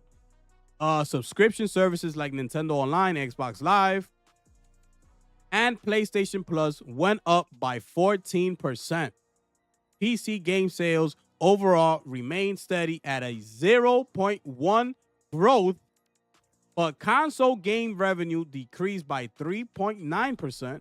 That could change with the arrival of a major new console, the Nintendo Switch 2, this year, which could drive new game sales. Microtransactions has long been controversial among gamers, some of whom would rather pay a flat fee for the game content than to pay incrementally for bonus virtual goods or gameplay additions. But according to the research report, they are widely popular in game franchises like Fortnite, Roblox, and Call of Duty. One other interesting trend in the report, recursive nostalgia with game franchises including Fortnite, Overwatch, and Destiny 2, bringing gamers to their live service with vintage content. As live service games reach 5 plus or even 10 plus years on the market, they finally have a deep enough story to become nostalgic about, the report says, which is exactly what Call of Duty is doing right now at the very moment. They brought back Verdansk for Warzone, and that's exactly what it did. It brought that nostalgia. It brought people back to the game, which is also another thing that's being thrown out there, is that now the Modern Warfare 2 and Modern Warfare 3 from back in the day, I believe, it's now coming up into the Game Pass subscription. I don't know how real that is, but that's just the latest, which they know that is nostalgia and people will come to Game Pass and play those games because of that, right? So that's just another way to get you into the system. As far as this whole thing goes, like, you just read this and you gotta ask yourself, like, are these companies right by wanting to make these, free to play games, microtransactions, extraction shooters and things like that, right? I keep telling y'all, like, bro, they're looking at all these numbers. It says here that the PC gaming sales overall remained at a steady 0.1% growth. PC gamers don't buy games. They want the free to play, and then what they do? 58%, that's over half. Okay? That's over half that are spending their money on microtransaction. Meaning all they're playing is free to play CSGO, Call of Duty, Fortnite, Banana, and all these games. That's all they're doing. Marvel Rivals, that's all people are playing. People get at Sony, why they doing this? This is why. Like the facts are in your face, bro. You shouldn't even be asking the question. The facts are right there in your face. Why Sony's doing that? Hello? Are we not seeing the sales for these AAA, story-driven games? Are you not paying attention? Versus these free-to-play microtransaction games? Are you not seeing the difference in sales? In the revenue that they're bringing in? It's not even close, bro. It's not even close. 58%, bro. That's more than half. I could see, okay. Like, they would have said 30. I would have been like, okay, all right. 28%, 32%. Oh, okay. 35 even. Like, that's a lot, but still, like, okay, 35. But, bro, 58, bro? That should tell you everything. People get mad, but it's like, bro, these single, AAA games are not making money. People are not buying them. All they want to do is waste their time on these games like that. Sports games like 2K and the rest of them. Unbelievable. So, that's it for this. We're going to keep it moving, people. We're going to go on, right, to one of the main topics that's been within the gaming community, right? We're going to move on to that topic right now, people. Give me 1 second.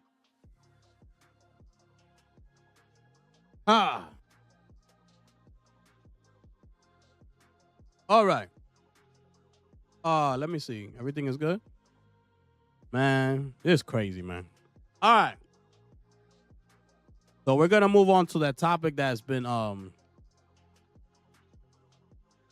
causing a lot of controversy out here in the gaming community. And people are upset. People are mad. They like, here we go again. And y'all should know by now what it is. We're going to cross over to pushsquare.com. And here we are, ladies and gentlemen. It is the one and only Naughty Dog coming in here once again with the latest edition of The Last of Us, ladies and gentlemen. What's going on with this? Okay. With the latest edition of The Last of Us, ladies and gentlemen. And here we are. The Last of Us has been released on PS5 again with a new physical collector's edition coming in July. So, this is the trailer, right? PlayStation has officially announced The Last of Us Complete, a newly packaged collection that includes the both The Last of Us 1 and The Last of Us Part 2, remastered on PS5. Complete will be available later today through the PS Store. The digital version is priced at $99.99. Okay, that's 94.99 euros. A physical collector's edition has also been announced and is being released on the 10th of July, and it'll be exclusive to PlayStation Direct, priced at $119.99. That's 109.99 euros. The physical edition includes a snazzy steelbook case that houses 2 discs, one for each game, alongside a collection of comic series and 4 art prints. So that's it right there for the article. This is the collection. This is what you get. Let me get myself out the way so y'all can see. That's what you get right there. Set of 4 art prints. You get a comic, American Dreams comics 1 through 4. With new cover art, and you get the steel case with physical discs, okay? Inside of them. No code. You get the disc, okay? Because that's becoming something popular in today's world. And also includes a thank you letter from the one and only Mr. Neil Druckmann himself, ladies and gentlemen. So that's what you get right there, right? That's what you get right there. Y'all let me know how y'all feel about this, man. This is what's causing a lot of friction, I should say, right? And within the gaming community, they're saying here goes Sony again. You know, here goes Sony and Naughty Dog milking the cow once again. How many times have they done this? You know, yeah, Satnus. Yup. PC gamers don't buy games. Confirmed again. Exactly, bro. 58% on microtransactions, bro. It's crazy, bro, out here. 58%, bro, is out of this world, bro. Yeah, dudes out here who complain about this Telu Complete or mentally challenged is no different from the same DVD dual pack like John Wick and John Wick 1 and 2 at Walmart. Yeah, exactly, bro. Fake outrage. Yeah. My brother Molly's in the building. Salute to you, my brother. Appreciate you pulling up, bro. Damn, you missed my rant earlier, bro. I was going off, bro. Appreciate you pulling up, bro. All right, let me get to this, right? Because this is unbelievable. And this all circles back to what I just mentioned to you earlier. These are things that when companies like this do this, they don't target you. Okay? You're within the gaming community. They're not looking at you. They're looking at a whole new set of audience that they're trying to pull in to the video game space. Okay? That's why this is all happening. They could remaster it however they want, bring it out, do whatever. They're not targeting you. Okay? And let me tell you something. Okay? You know why they're doing this? Hello. Did you forget? Y'all must have forgot. Shout out to my brother Roy Jones. Roy Jones Jr. Y'all must have forgot who's on top. You understand what I'm saying? This is why this is happening. The most awarded video game of all time. Here it is. Number 1. Numero uno. The Last of Us Part 2, winning over 321 Game of the Year awards.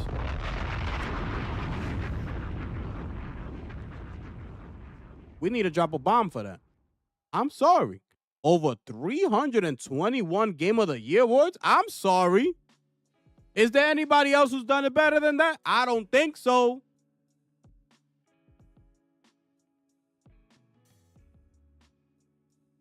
Let me just show you something, though, because y'all must have forgotten.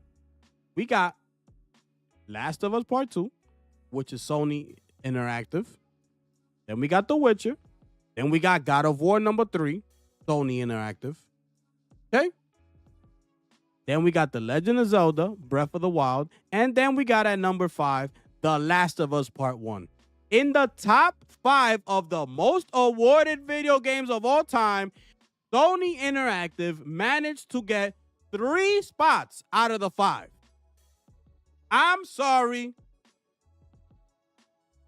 And 2 of those spots happen to come out of the same franchise, being The Last of Us. I'm sorry. And you sitting here talking about why they bringing this back out again? 2 out of the top 5 are from the same franchise, Part 1 and Part 2?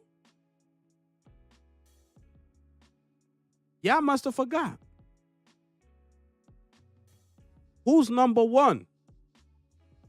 What's better than number 1? Y'all must have also forgot, okay? Y'all must have also forgot that the first season of The Last of Us won 8 awards at the Primetime Emmy Awards in 2023. It won 8 out of the 24 nominations that it was nominated for. It won 8 of them. This is a video game adaptation at the Emmys. Okay? Just in case you forgot. Also, just in case y'all forgot,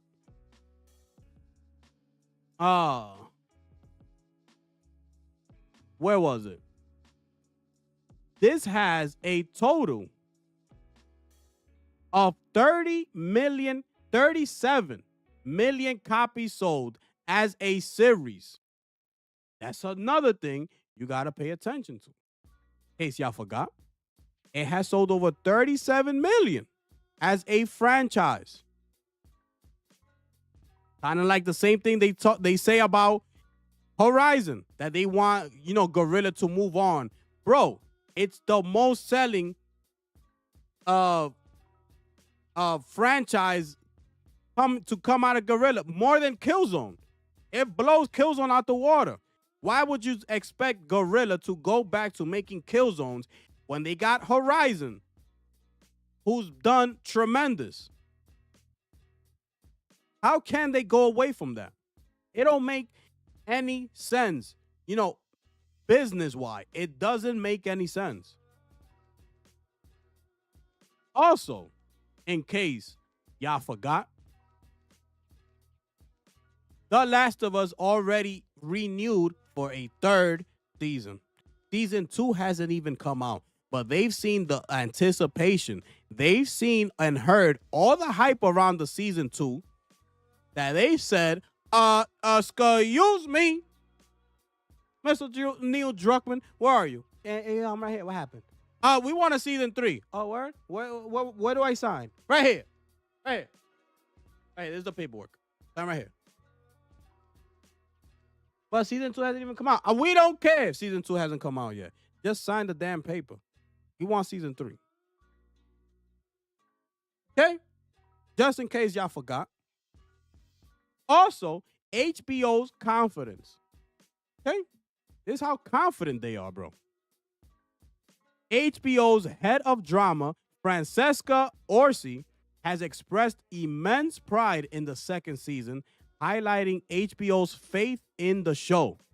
These people are all in. This is a set of a whole new audience that's coming into, season 2. Season 1 also, I should mention here, okay, just in case y'all forgot. Season 1, the first season of The Last of Us was a huge success for HBO with 32 million viewers watching per episode in the United States.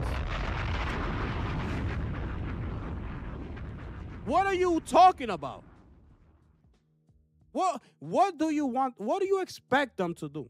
And first of all, before I keep going, I believe it was Bill Coon.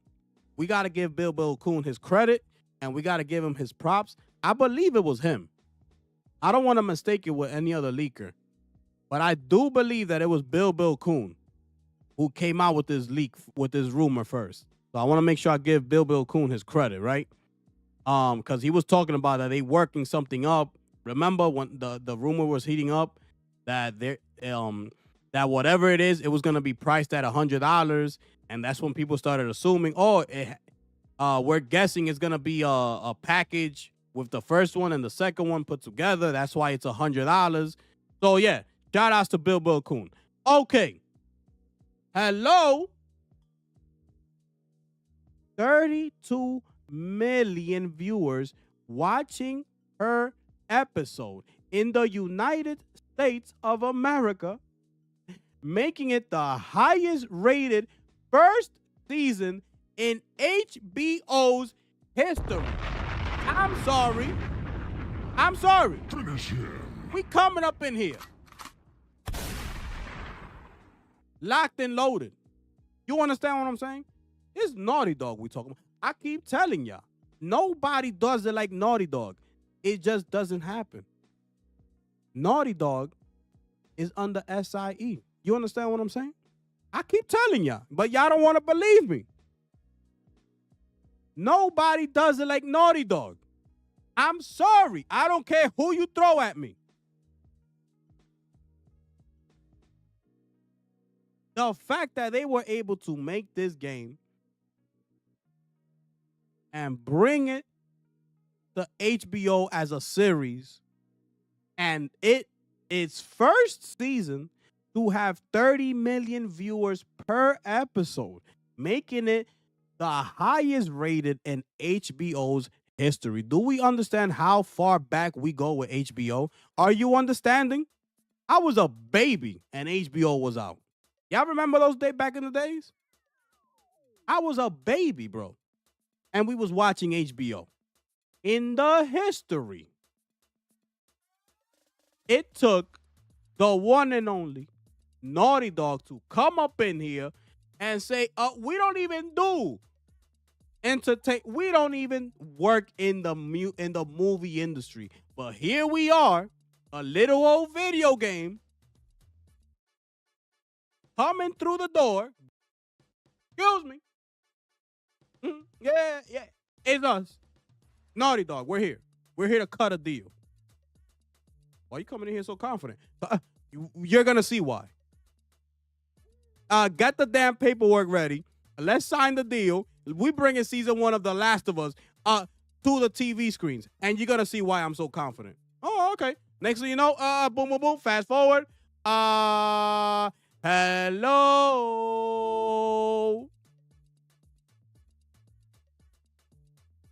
And let me just show you something, because we ain't done. I want to take you over here. This is John Campea. He's very well known within the movie industry, right? He's well known. I watch him all the time. He does great, reviewing movies and the whole movie news, right? So let's pay attention to what Mr. John Campea has to say. This is him talking about The Last of Us Season 2 reviews, okay? They're talking about the reviews of the Season 2. Hold up.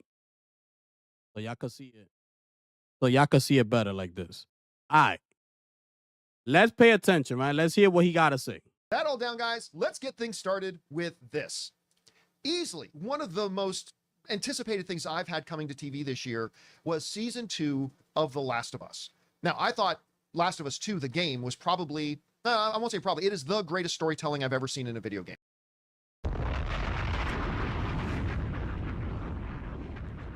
Let me slow that down. Let me slow that down and bring that back one more time, just in case y'all didn't hear it.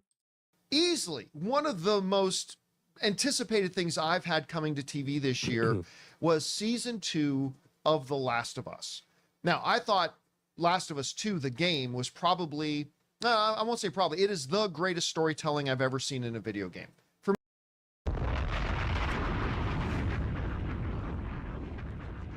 Finish him. I keep telling you, hello, the greatest. Okay, but let's keep going though. This is unbelievable. Now, mind you, these are people who are not in the gaming industry world, okay? They're not in this world. Just because he covers the movies and entertainment and things like that, don't mean that he knows everything that's going on with the video game industry. They are two completely separate industries, right? And genres and things like that, right? So he's focused on movies only. He's great at what he does. And look at how he's talking about The Last of Us. But let's keep going. For me personally, I just thought it was just absolutely riveting. And so I had high hopes for season 2, understanding that the story of the second game was going to be split up into 2 different seasons. Well, the reviews, not just social media reactions, the reviews for The Last of Us season 2 are now out, and they're pretty damn stellar. Now, most of them say it's dark, it's brutal, it's heartbreaking, it's peak TV, they even called it. But a lot of them also note that on the other side of the coin, it'll feel a little incomplete because it is indeed just half of the story of Last of Us 2. Here's what some of them talked about. GameFragger gathered these up. We got one from Variety. It says, Variety's review mentions that the new focus makes for an even grimmer version of a show that could already be a difficult watch, but allows Ramsey in particular to evolve their protagonist from a wisecracking kid to a deeply scarred young adult. The Wrap, the trade says, just like the game, The Last of Us Season 2 is well constructed and engaging to experience, though the greatest impact comes from the cycles of violence continuing to unfold. The Hollywood Reporter similarly praised the series. Its verdict does explain its lasting impression is one of anticlimax, as it becomes apparent that the answer to most of the questions it raises is, you'll see next season. Again, there it is, the split between the two. A 5-star review from Empire ends with, moving and devastating in equal doses. The Last of Us remains post-apocalyptic television at its peak. At almost every turn, it delivers. Pray to the video game adaptation gods that season 3 sticks the landing. Total Film wasn't quite so keen and writes, The Last of Us Season 2 captures the unimaginable grief of its source material with brilliant performances and visceral scenes of brutal violence, but ends abruptly and fails to live up to the true magic of the first season. Again, kind of alluding to the fact that this is only kind of half the season. At any rate, there was some concern amongst some people that they wouldn't be able to follow through on what they were able to accomplish in season 1. Season 1 of The Last of Us, I'm not going to say is the greatest season of television I've ever seen, but is honestly going to be in the conversation with me. Like from now on, whenever I talk to people about some of my absolute favorite seasons of television, Last of Us Season 1 is going to be in that conversation somewhere. I absolutely loved it. This is a video game adaptation, right? He reviews movies, films, TV shows, all that, right? In the history of TV shows, he now has to put The Last of Us in the conversation when they asking him, yo, what's your top whatever of greatest shows of all time? He's gonna now throw The Last of Us into that conversation. This is a whole set of new fan base that this is the only reason I'm showing you this. They're not in the gaming industry world. They're not in that world. People that go, these heavy movie critics and this, that, and, they know nothing about video games. Not that they not aware of it, but as far as the news and what goes on, they're not aware of most things that happen. They're focused on their thing, which is movies and TV shows. cinematography and watching Chocolat, those type of movies. Like, they're in that world, bro. So they know nothing, almost nothing, when it comes to the gaming world. And he's gonna put a game adaptation into his top 10 of greatest shows of all time, bro. That's how good it is. These are the type of people they're trying to attract with the new complete edition that brings part 1 and part 2 remastered. But let's keep going. And from what I'm reading from the ones I just read and others, it sounds like they drill down even deeper into the whole, the darkness of it, and trying to find a way. Now, look, one of my favorite things, the favorite thing of mine about the story of Last of Us 2 was it touches on one of my favorite themes, which is what pain can do to people and how pain can change people. I love it when movies or TV shows really want to embrace that theme. And this one takes it even further about what pain can do to even the best of people. And what it does to some people turns some people off from the story of The Last of Us 2. They didn't like that certain characters turned out certain ways. But to me, it was an amazing exploration of that whole theme. And it looks like Last of Us Season 2 is going to follow through on that. Guys, we want to take a second. Are we understanding now?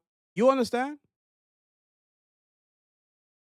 He's looking at it from a film, reviewer and insider and things like that. So he's looking at the script totally different from how we're looking at it. We're looking at it from, we came from playing the game. We're expecting this in the show, that in the show, blah, blah, blah. We want Abby to look a certain way. We want, Ellie to look a certain way and things like that. They're looking at it from a totally different perspective. And when people see Abby, they're not going to really know, and understand that she was supposed to be, this bodybuilding looking type female. They just interested in how are you acting, your acting chops. That's what is going to gravitate them to the series, to the show, right? The writing and everything that comes with it, the cinematography, the music, everything, the tone of the show. That's what's going to grab them. Not how Abby looks compared to how she looks in the game. They looking at this totally different. And he says it. What he loves about it is like what pain does to people. Everybody reacts different to pain. That tells you right there is the writing. That's what I'm saying. That's why Neil Druckmann said what he said when he spoke on how he goes about writing these games. He lets the story go where it needs to go. He don't need to do what certain things that y'all want him to do, such as not kill. Let me not even spoil it because I was about to go off. But y'all, we in the gaming space. Y'all should know already. All of y'all played already the game, right? But anyways, just in case. Well, thing that everybody's upset about, right? You want him to switch up the story just because you're going to be mad at the fact that that certain thing happened, and now you want him to rewrite the whole script and make it so that it doesn't lead into that and goes a different direction. That changes up the whole story that he had in mind. He lets the story take him where it needs to go, and the results are going to be what they are going to be. And that's it. Don't change things up for you to try to accommodate, a certain audience. It don't work like that, bro. The world does not revolve around you. You don't like that script? How about you go in the lab and create your own script? How about you do that? How about do that?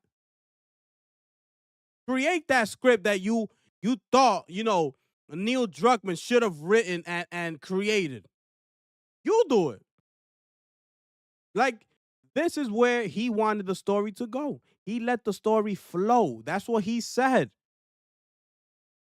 The minute you stop the story and pause and say, people are not going to like this, let me change it, that's it. Your story is over. that creativity that you had at first, though, it's done. It's a wrap. Because now from that point on, all you're doing now is fabricating the story and try to make this whole new world that you didn't think of making prior to that, right? But now you're stuck into, oh no, now this got to tie in, because remember, in this part I had to do the story like this, because now I didn't do that certain moment. Now it's different. Oh, but are they gonna like this? Like, you're gonna be stuck in your head the entire time. Instead of letting the story flow, just let it flow. And it is gonna be what it's gonna be. Fast forward, he let the pen flow, he let it go, and guess what happened? Fast forward, now we're on HBO Max, now we're on The Last of Us season 1, and hello, 32 million viewers per episode, making it the most watched series ever in the history of HBO. Hello? But if he would have listened to your ass and not done, what you didn't want him to do in the game, who knows what would have happened if he would have listened to your ass. Unbelievable.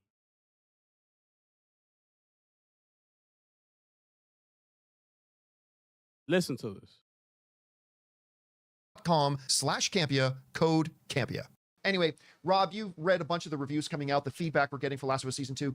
What were your hopes going into the next season, and what are you making of the reviews we're hearing so far? Well, I'm just happy that we have another wholesome family program that everybody can enjoy together. Enough for the whole family. No, I mean, it's obviously, for those who know the game, the story's going to go into a certain direction, and I think that, look, like everything, I want great stories well told, and Craig Mazin and Neil Druckmann knew exactly what they were doing with this adaptation. It's not just one of the great video game adaptations, it's one of the great adaptations, period, of something from one. It's one of the greatest adaptations, period. Take video game out of it. That's how good the series and the writing is. He said it. I just want good writing, great writing out of these series. These are people that are, deep within the movie industry. They've written movies themselves, and things like that. They know what they're talking about. Just like how we look at certain people in the video game that have been around and done things. It's the same thing that's happening over here.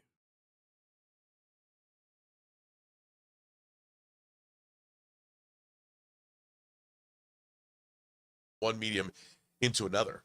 And I didn't think there was a misstep at all in season 1. And a lot of these reviews bring up the fact that the only problem they had with it is that it's split into 2 seasons. Right. And I mean, I don't even see that as a complaint, because you're so engrossed in the story, you want the rest of it right now.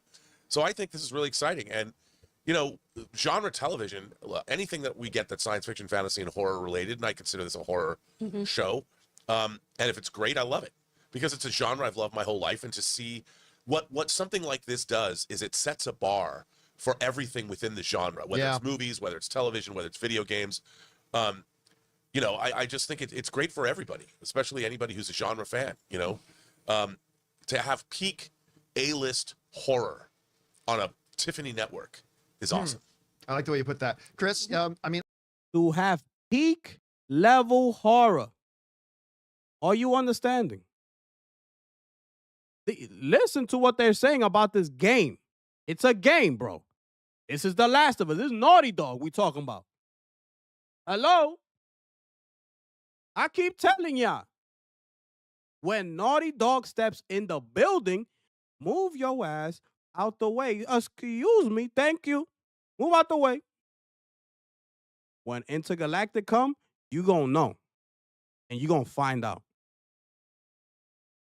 And obviously, I know you really enjoyed. We're almost season done 1. here. Where have your expectations and hopes been for season 2, and how do those line up with what we're hearing from the reviews so far? High hopes, but also I know that the second game is devastating. Yeah. So I feel like I'm a little. I had a different perspective going into this than a lot of these critics of I did not think this would be the full game to completion in one season, because why would you do that? Yeah. Why would you rush when you already have existing story? Why would you try to burn through it so quickly? You have to remember, when you do these games, it's hours upon hours of gameplay, and that's how you get to create this kind of symbiotic relationship with the game.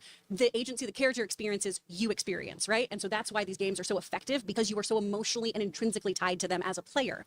HBO has the really hard sell then of, how can we still create that without you being the one who's pulling the strings, right? Mm. They did a beautiful job of that in season 1. Season 2, I've always assumed was going to end with that really horrible thing, or the penultimate episode of the season would end with the really horrible thing. So I feel like we also have to connect season 1 to this. We have a nice time gap between the games, right? We do a little time jump. We got to kind of make sure we're up to speed with everything that happens here. So I feel like they landed the pacing so well season 1. I'm not worried about season 2. And if I'm left with questions, I, as a viewer, kind of love that, because I want to keep watching this show. I don't want The Last of Us to go on forever, but I certainly want it to be more than 2 seasons.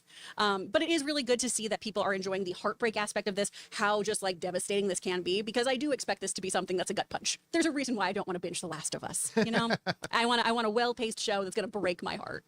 And, you know, I know a lot of people have brought up the question because there's a particular devastating event that And that's it for this video right here, right? Yeah. Yeah.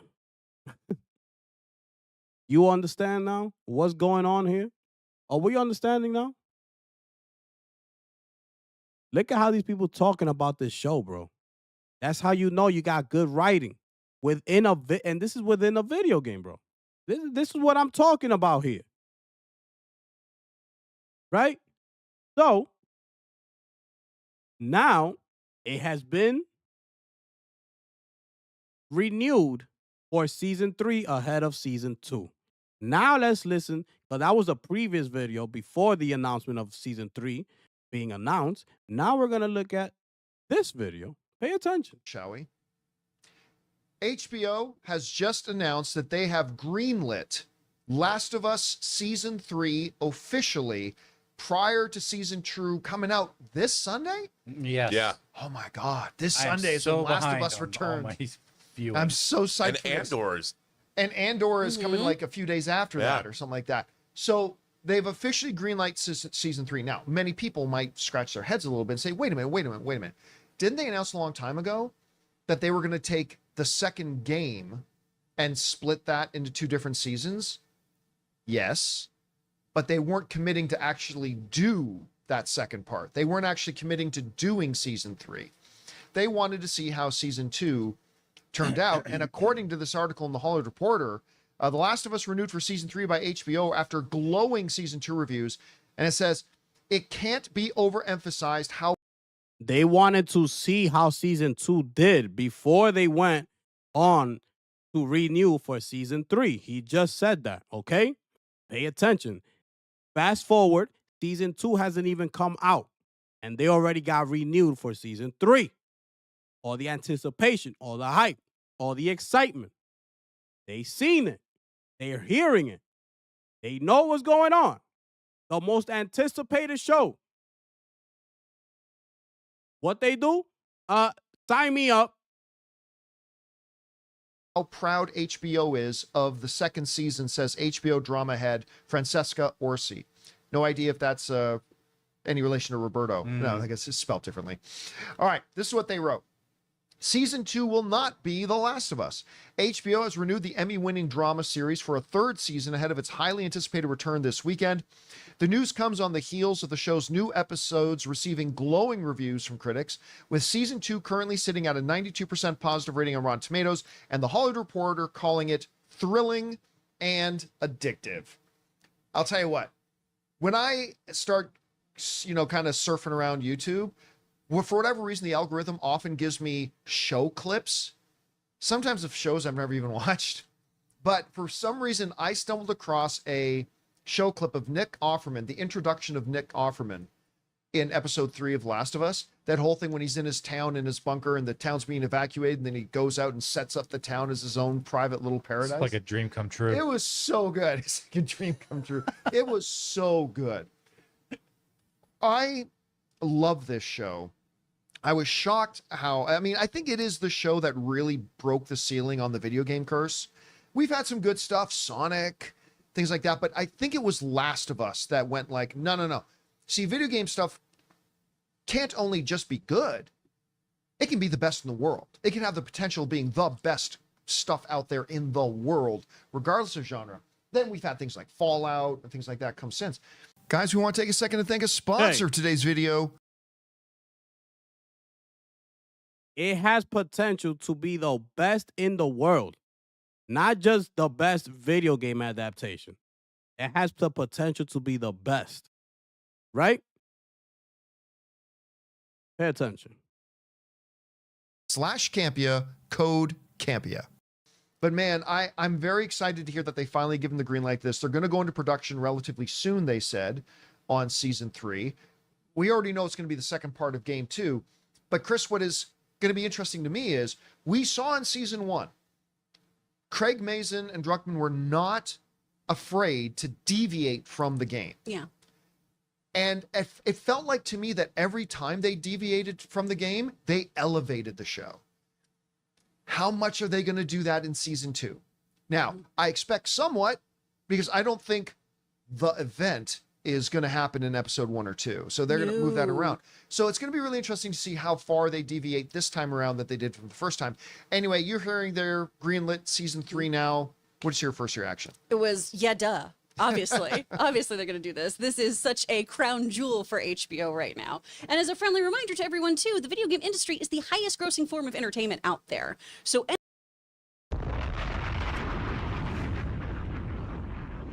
Y'all caught that or not? Y'all caught that or not? Or it was going too fast. You want to hear that again?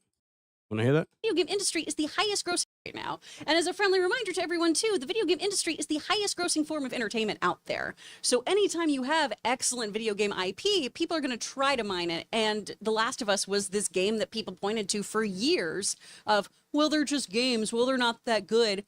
The cinematic cutscenes in The Last of Us are some of the most beautiful and heartbreaking things. That's why the HBO show took some of those and did them frame for frame. Yeah. Right? And to your point, That's why HBO took those cinematics from the original game and brought it to life frame by frame. You understand? Am I making myself clear here or not yet? Or not yet? You understand what's happening here? This is why they came out with the complete edition. All of this is going on. They're not catering to you. You already bought the game. You done with it. That's it. They need to attract new audience, the newer audience that are coming in to see the highly anticipated season 2. That's how good this game is, bro. Yeah, they did take some things, they expanded and elevated other places and made this a really beautiful, heartbreaking story that's hard to watch and heartbreaking and you really connect with. Also, it just appeals to Angelinos everywhere of, oh my gosh, a breadstick did this to everybody? Dang. Breadstick. Stay away from gluten. You'll become a clicker.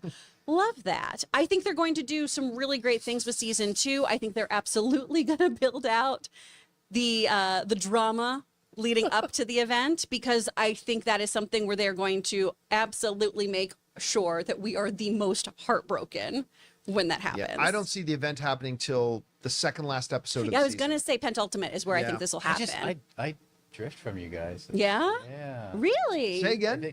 I kind of drift from you guys Okay. unless they're doing a story structure where it's, we've already brought this up, a Godfather 2, where they are able to do a flash.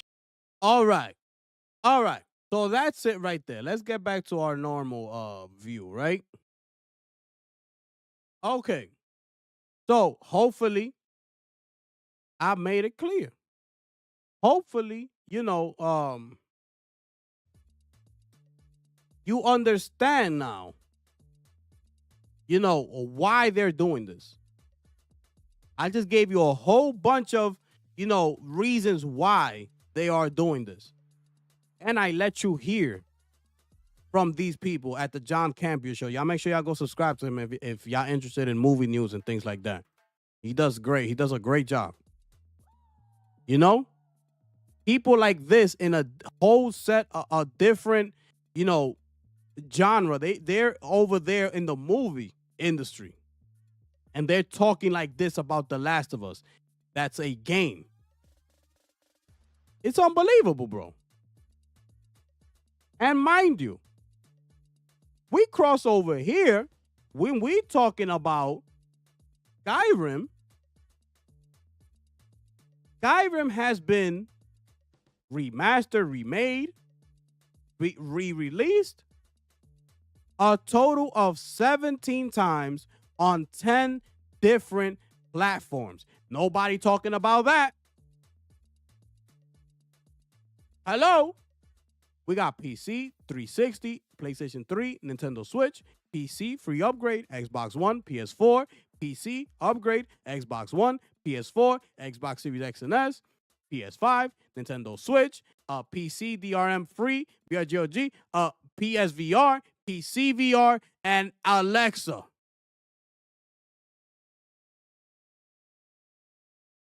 A total of 17 times we have gotten a release of Skyrim. Ain't nobody talking about that.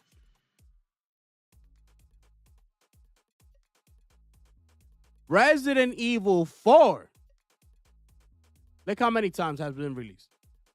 GameCube, PlayStation 2, PC, the Wii, iOS on July, Zebo on August, iPad in April, Xbox 360, PS3, 2011, Android, April 2013, Resident Evil 4 HD on PC, February, PS4, Xbox One, Nintendo Switch, the Oculus Quest 2, the remake, PC, PS5, and Series X and S.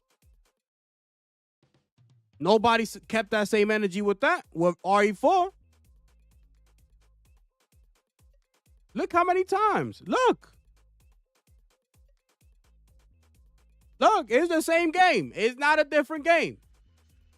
It's the same situation that's happened with The Last of Us. But look at Skyrim, bro. Look at this.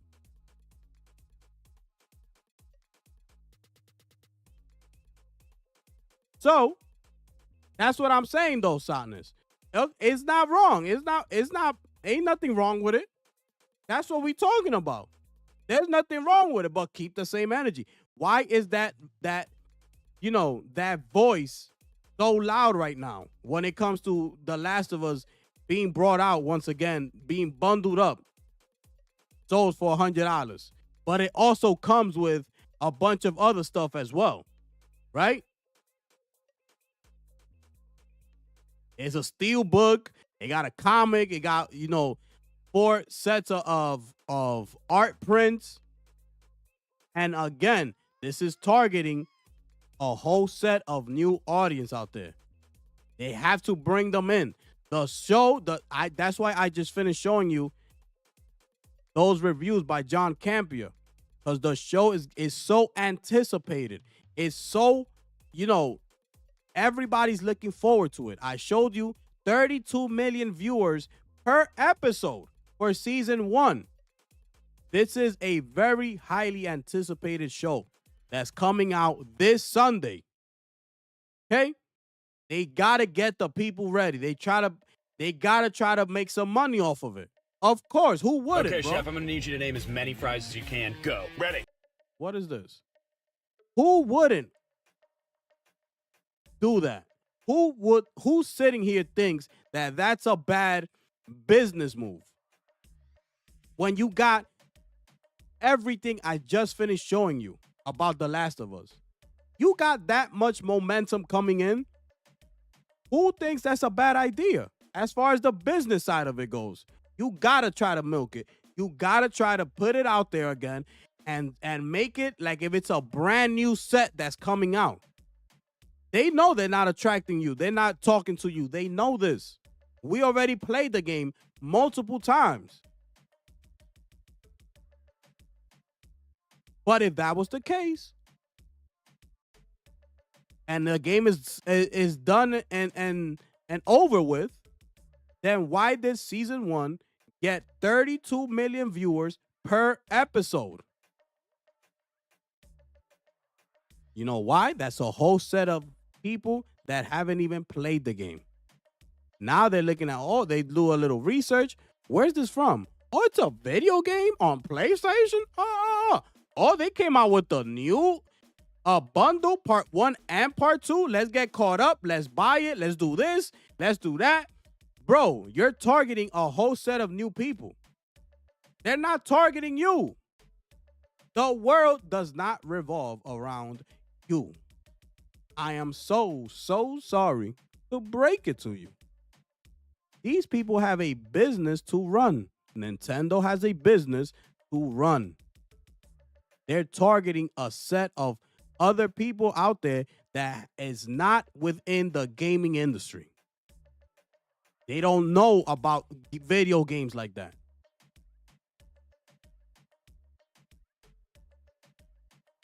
But Skyrim has been released 17 times. Why nobody talking about that? This should be the first thing that comes up to all those people that are complaining about The Last of Us being released. Oh yeah, how about this right here, Skyrim, and see their answer right away. Just put it right there. How about Skyrim? Just to see their initial reaction, to see what they're gonna say. Oh, but they're gonna be stuck. I wasn't talking about Skyrim. Well, you're talking about re-releases. Well, here we have Skyrim 17 times. What you gotta say about that? Did you say that the last time it came out? Re-released? Did you have the same energy? No, thank you. But since it's The Last of Us, it's Sony. Y'all know what time it is. It is what it is. I came in here to shut all that down. That's what I came in here to do. Shut it down completely. Everything I just showed y'all, I done shut it down completely. I don't want to hear nothing else from these people. That's why they're coming out with the new set of game, part 1, part 2 bundle. That's why. Everything I just finished showing y'all. Unbelievable. Anyways, we're going to keep it moving, all right? We're going to keep it moving now. I already spoke to y'all about this, right? What's this over here? Y'all make sure y'all smash that like button, man. Anyways, we're going to cross over back to Nintendo. Hopefully, y'all saw my point with that whole The Last of Us 2 deal, bundle, a complete edition, I should say. Excuse me. Yo, my brother Lunchi is in the building, people. You can't wait to watch it. Facts, my brother. Facts. Love how you ended that right there. If he listened to your ass. Yo, but bro, am I speaking facts or what, bro? Am I speaking facts or what, bro? Or I'm bugging out? Because you know you could tell me if I'm bugging out. You know that, right? It's all good. That's what we do here, man. Yup. Indie Native 4K. Yeah, I spoke on that, Lunch. Yes, sir. Yeah, we spoke on that, bro. Yup. I know. It's crazy work. It's nasty work out here being done. Telling you, that PS5 Pro is crazy, bro. Crazy. I appreciate you, though, bro. Yes, sir. We spoke on that. But yeah. Here is the Nintendo Switch 2. Breath of the Wild is coming with at $90 with the DLC, all right? So, real quick, the original Breath of the Wild cost $60. The DLC costs $20, right? We're down here. You can play this on Switch 2 via backward compatibility. However, there's a Switch 2 enhanced edition of the game with better performance and graphics. If you own part 1, Breath of the Wild, Switch 1, Breath of the Wild, you can pay $10 to upgrade. So over the course of its lifespan, you will have paid $90, right? So if you do not have the original Switch 2, Breath of the Wild costs $70. However, it does not come with the DLC for the now 8-year-old game, which would be $20 extra for, again, a $90 total purchase, right?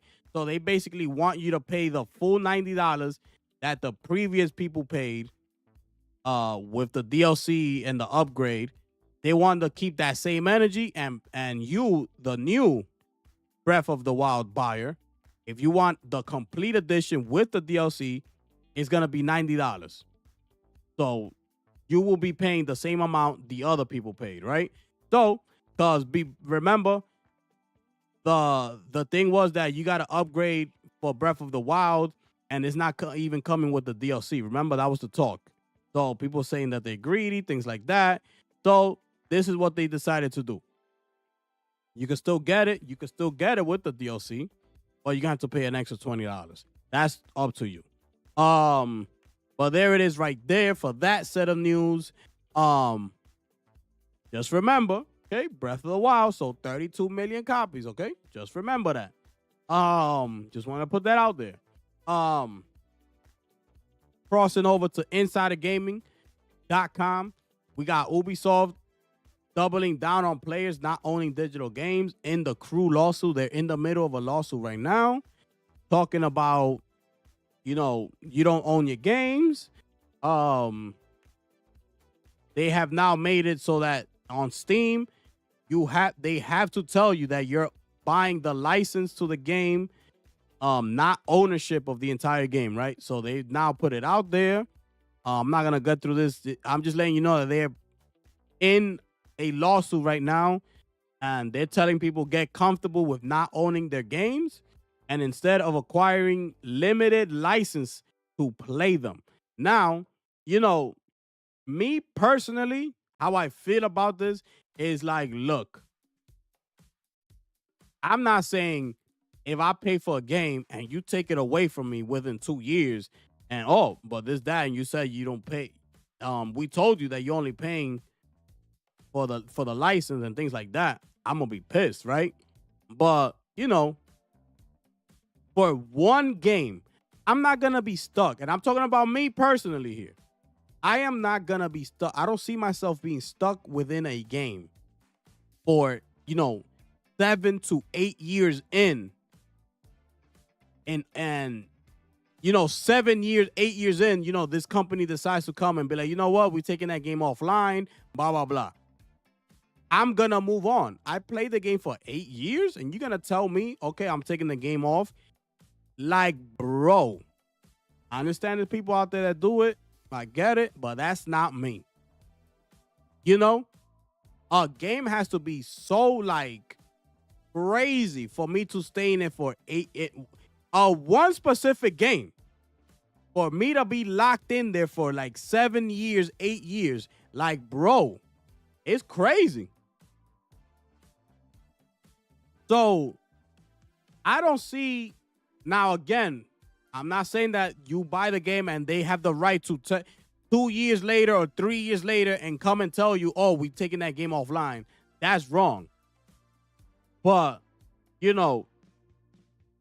if a game has been out for a very long time, and they deciding to do that, then, and you reading the statement before you make the purchase, letting you know that you're not, completely owning the game, then take it how it is, bro.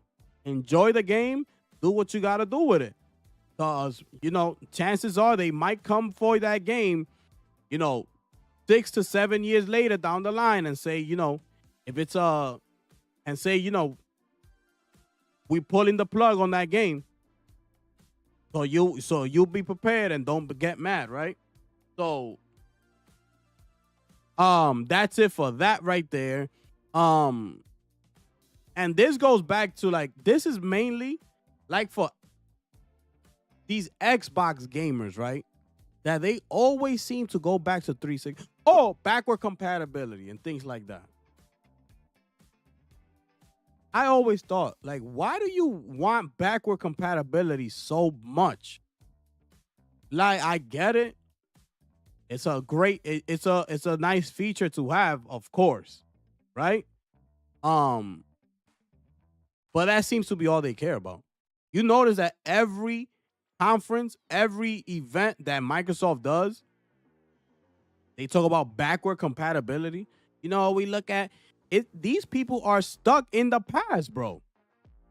Like, bro, move forward.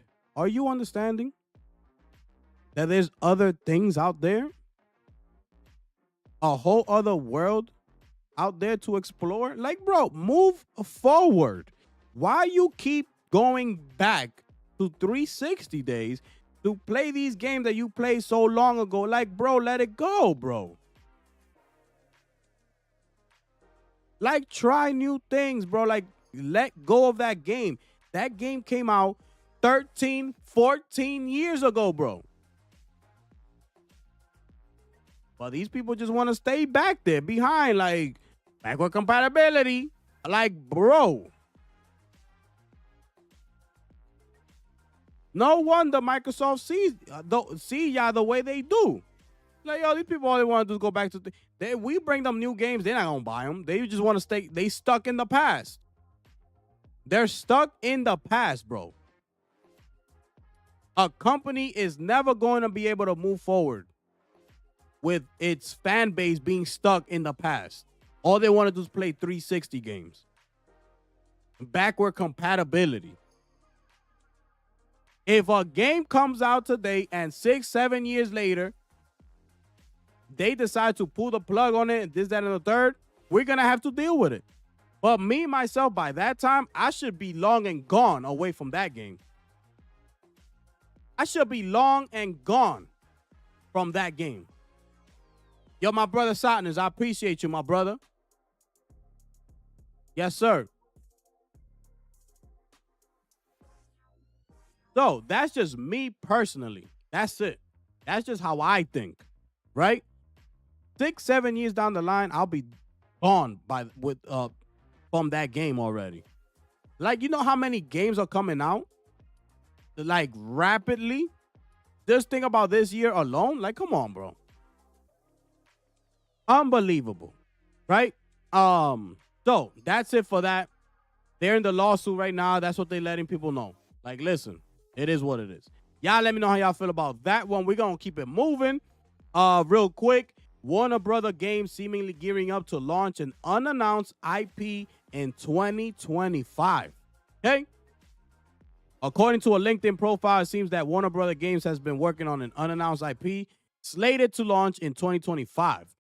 Spotted by Timmer222 via Games Radar, Brandon Marai's LinkedIn profile shows him as a game design lead at Warner Brother Games since 2023.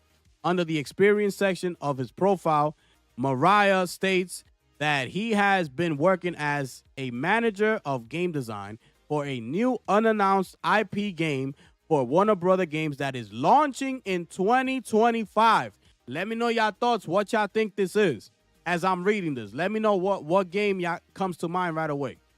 It is hard to tell which unannounced IP Warner Brother Games might be working on, especially after they recently closed multiple studios. In February this year, it was revealed that Monolith Studios, the developers behind the canceled Shadow of Mordor series and the canceled Wonder Woman game, were being shut down. Alongside with Monolith, Player First Games, the developer of the now discontinued title Multiverses, and WB San Diego were shut down. Warner Brother Games recently canceled a highly anticipated DLC for one of their established franchises.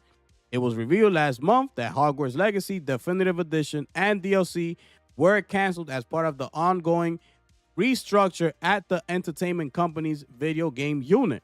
Also, there were concerns about whether the amount of content was substantial enough to justify the price.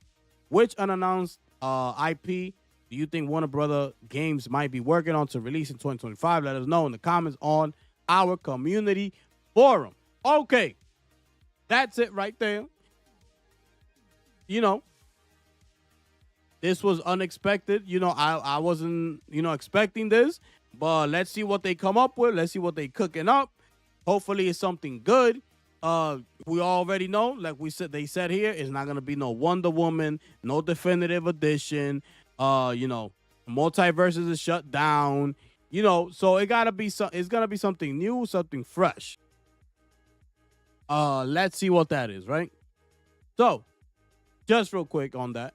Yeah, let me know how y'all feel about that one. We're gearing towards the end. So this is the latest. This just came out, right? I wanted to bring this to y'all attention because this is something that, you know, it's within the gaming industry. So I wanted to let y'all know. So this is a video game that's encouraging the R and I were removed from major gaming platform in the UK after LBC investigation. So check this out. This is crazy work right here, bro. The computer game No Mercy centers around a male protagonist. We're down here. A male protagonist. Okay. Great. Let's bring that back. Wow. That's crazy, bro. Okay. Let's see if we can get through this real quick. The computer game No Mercy centers around a male protagonist who is encouraged to become every woman's worst nightmare and never take no for an answer. Technology Secretary Peter Kyle, who is responsible for overseeing the government's online safety strategy, described the game as a deeply worrying and demanded the tech giant take it down. The game launched on Steam last month and is described by its own developers as containing violence, incest, blackmail, and what they describe as unavoidable, non-consensual sex. Okay? This is the description right here on the Steam store.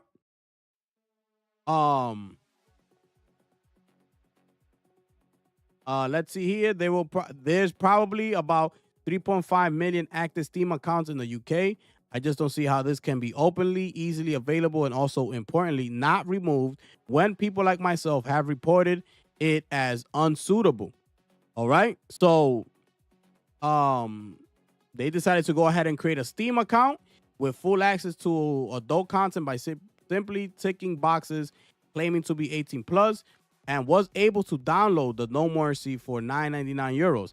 Tech companies make it easy as possible for kids to go on and put in the fake age and put in a card.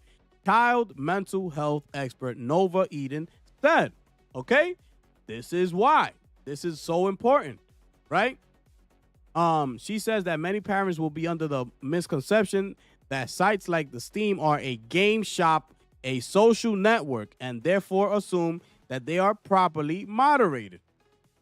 In reality, Steam is not signed up to any age rating frameworks like PEGI and content rating system established to help European consumers make informed decisions when buying video games, though the use of approved age recommendation and content descriptors.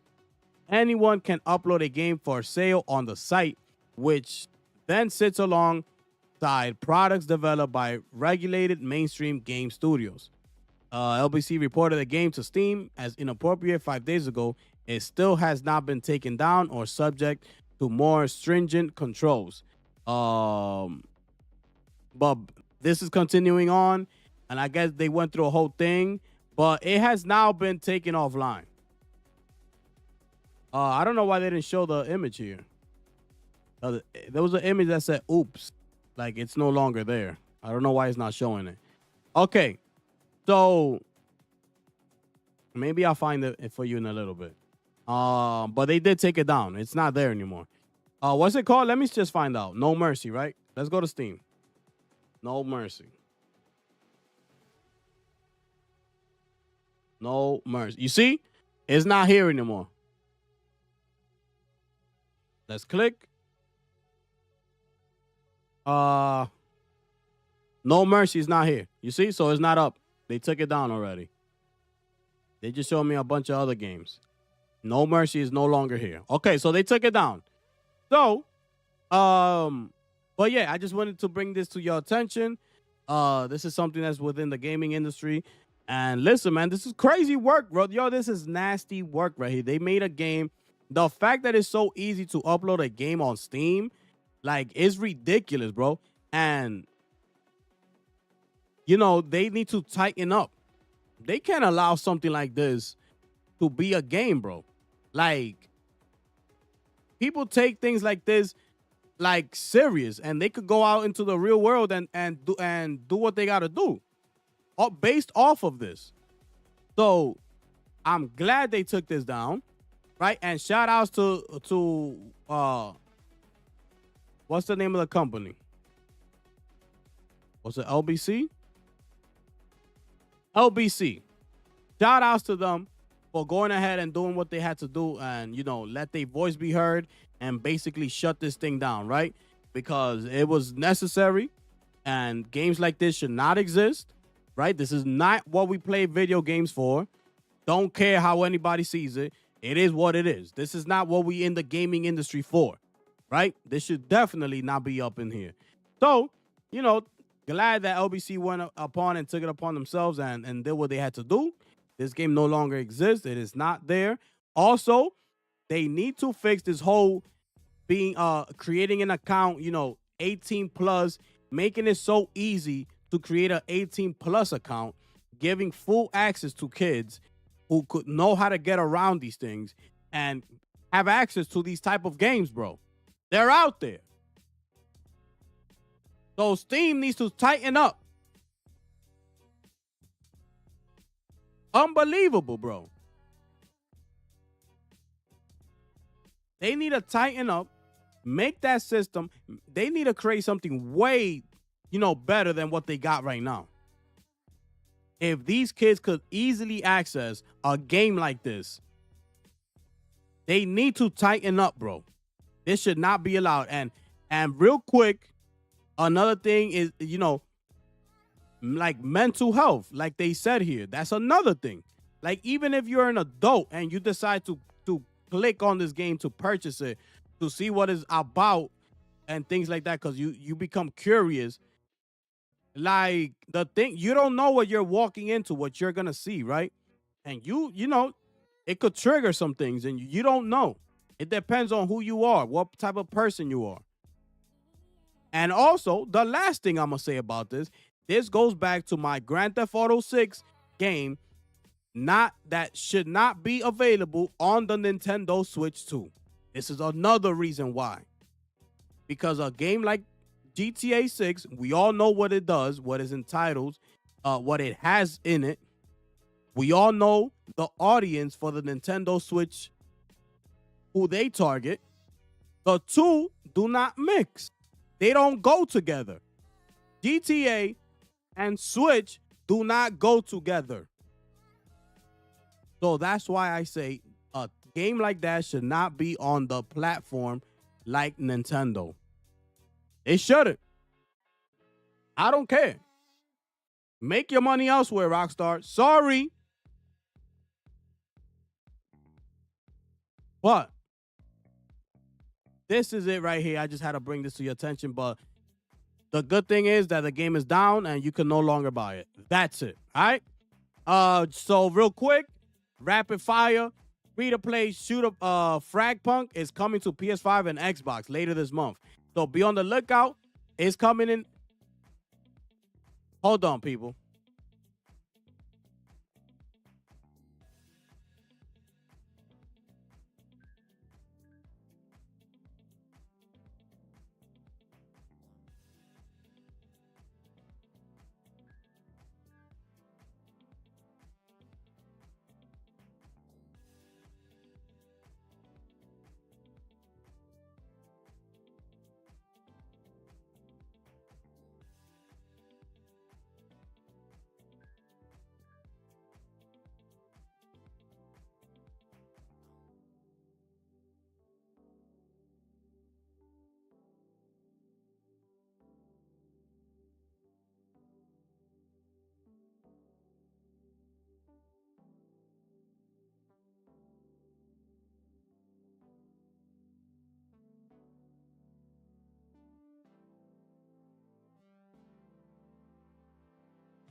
Let me check. We good? We good. All right. Sorry about that, people. We good. So, rapid fire. Be on the lookout. Frag, if y'all was waiting for this game, Frag Punk is coming to PS5 and Xbox. April 29th, okay? It's free. It's a free to play game. Let me see. Where does it? Yeah, right here, okay? Free to play multiplayer shooter, all right? So be on the lookout. That's on April 29th, all right? I've played it a couple times on Steam.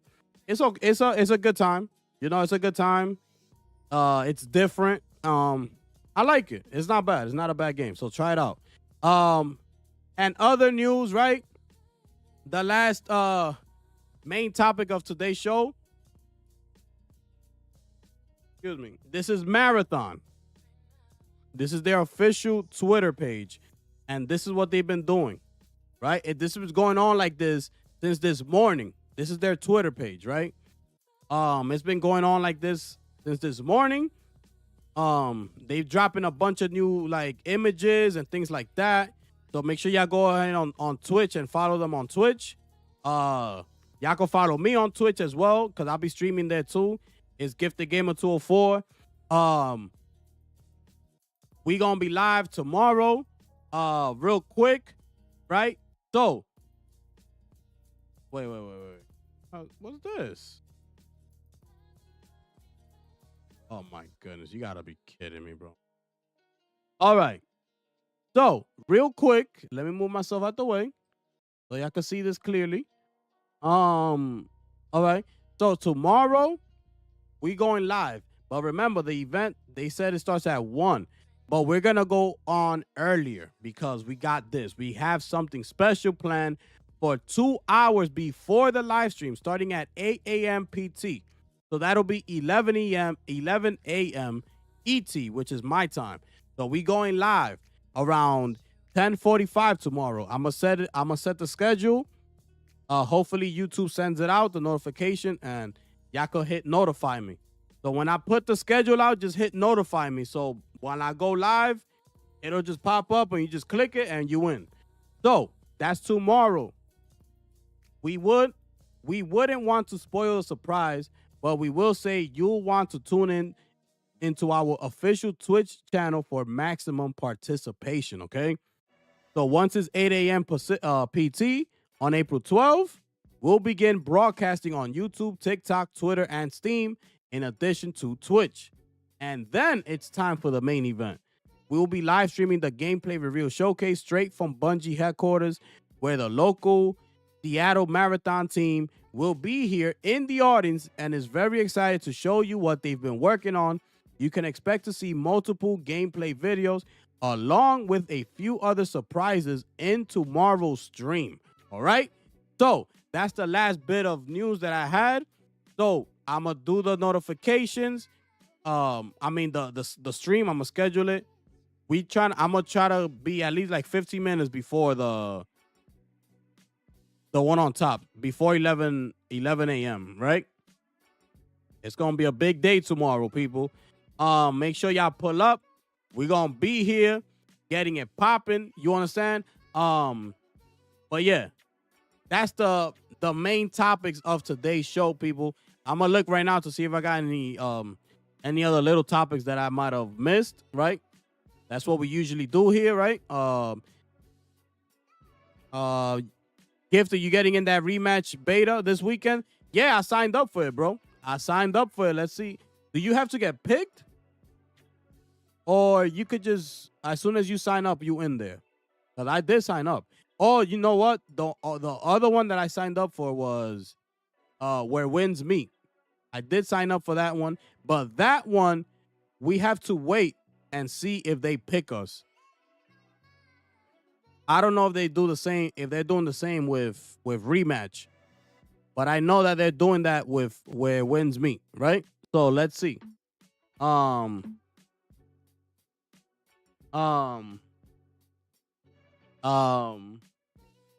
Let me see here. Let me see what we got here, right? If I missed anything. Okay. Oh, we got a couple more images, right?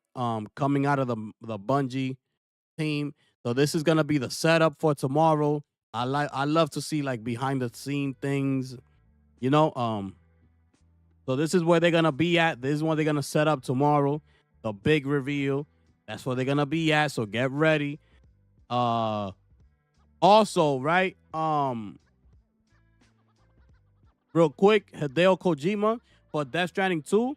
So he has a mode that is gonna be for players who are not experienced, right? Into boss battles and things like that. He's gonna put like presumably an easy mode. There will be an extra option on the game on the screen below to continue option. So this option will let you clear the boss battle and show you image and text descriptions of the battle like a novel instead to let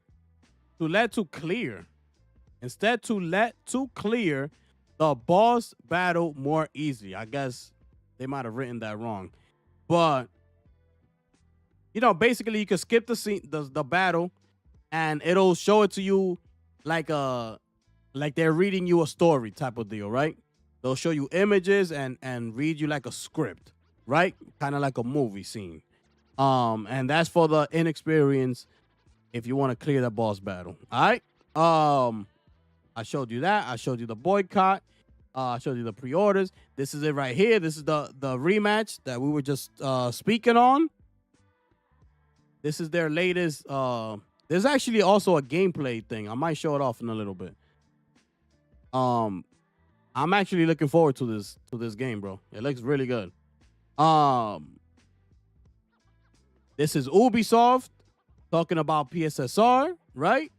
Talking about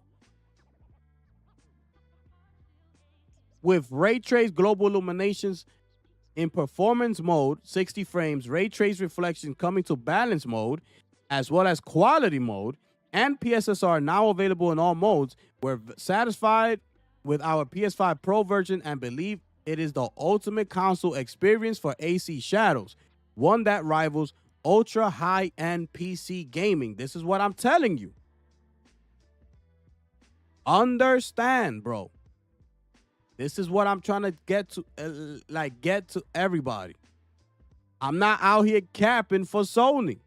I'm just speaking the facts. That's all I'm doing. I'm just speaking facts. It's rivals ultra high-end PC. Are you understanding what they're talking about here? They're talking about your 4090s, 4080s, 5080s. This is what they're referring to. That a console is coming up here, going head to head with ultra high-end PC. $700. This is where we at. All because of Mark Cerny, the GOAT. That's why. So, pay attention. And we just read the article about Indiana Jones. Native 4K on the PS5 Pro, bro, for Indiana Jones. That's a lot, bro. That's a lot. I'm telling you. Indiana Jones was not a game that you could just, it's whatever.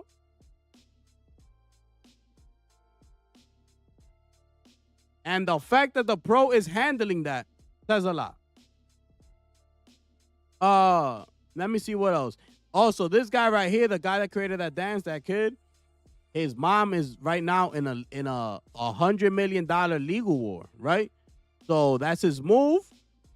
His Floss move was sold to 125 million Fortnite players worldwide. NFL stars copied it. Elementary schools had Floss breaks. But then his mom sued Fortnite's creators, and this is the dance that they're talking about.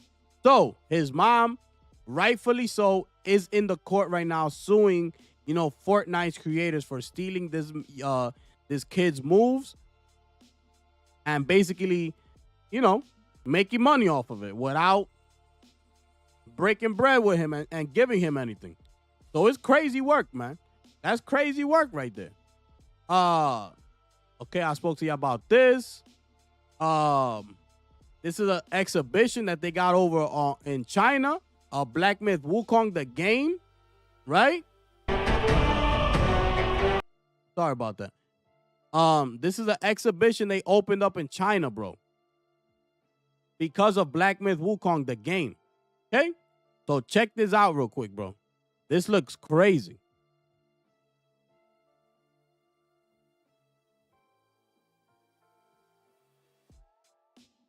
Check this out right here, right? Do they show it here? Oh, yeah, look. These are some of the images. Look at that. Oh, that's so fire. I wish, bro. Woo! That's so fire, bro. Everything that appeared in the game, bro. That's fire.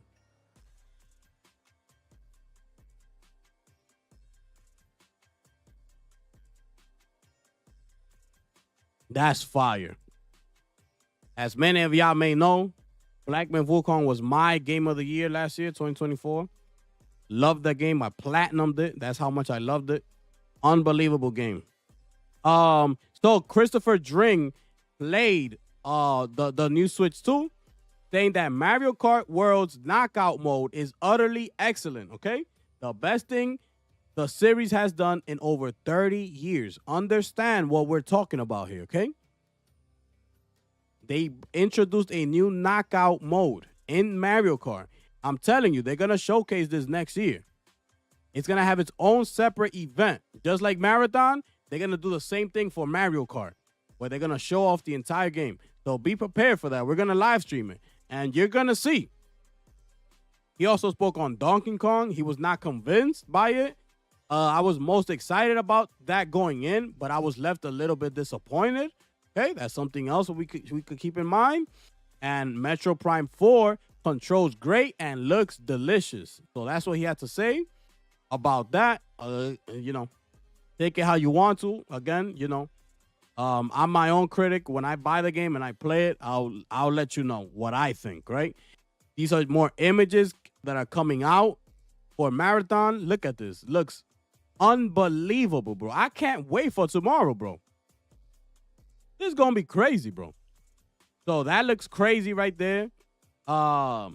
This is another look at the images, at what they're setting up, right? Over there at Bungie headquarters. This looks fire, bro. This looks fire. Telling you, man. They got everybody intrigued. Everybody's locked in. We're just waiting for tomorrow at this point. Pro Knows as well has an event on April 16th. So we're going to go live for that as well. They're going to reveal more gameplay and things like what the game's about and, you know, things like that. So get ready. We're going to live stream that next week, April 16th. Let me see what else. We spoke on that. We spoke on that. We spoke on that. We spoke on that. Yes. Also, Microsoft, keep this date in mind. April 30th. We will get Microsoft quarter 3 earnings, right? That's when we're going to get more information as what's been going on with Xbox and things like that. The numbers. April 30th is that date. So be prepared. A lot of information is going to come out. We're going to get to see where Xbox is at and things like that. Damn. Take a look at this, yo. You remember this? Y'all remember this or nah? Nah, y'all don't remember this, bro. Y'all wasn't with this back in the day, bro. Y'all wasn't ready for this, bro. When they had a bunch of them, look. Y'all wasn't ready for this, bro. Nah. Come on. About that, man. I don't know about that. Bro. Look at LeBron brushing his hair. Look. Wait. Look. Yo, how many times he got to brush his hair? Look.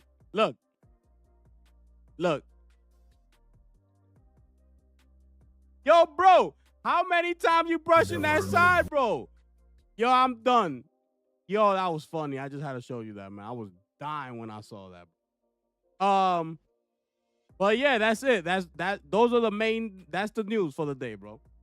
That's it right there. That's it. We're done. We're done, people. Salute to everybody out there, man. We just chilling right now. We take questions, comments, concerns. Y'all vibing with the gift of one here, people. We locked and loaded, ladies and gentlemen. Shout outs to everybody out there. Make sure y'all smash that like button. Subscribe to the channel. If it is your first time up in here, we do offer the memberships. They at the top of the chat. Make sure y'all go ahead and click that. And, you know, y'all live, man. We chilling over here. We going to vibe out for a couple. See if anybody wants to say anything. Questions, comments, concerned. We in here, man. We in here, man. Facts. Let me see if I can pull something up for y'all. And we gonna do it like that. We're gonna vibe out. You dig? You dig? Okay. Boom. Boom, boom. Hopefully, you know, I made my point in today's live stream, you know? So I just had to throw all that out there, man. It was crazy, bro. Do they have that already?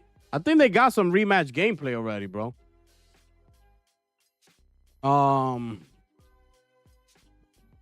Yeah, I can show it to y'all right here.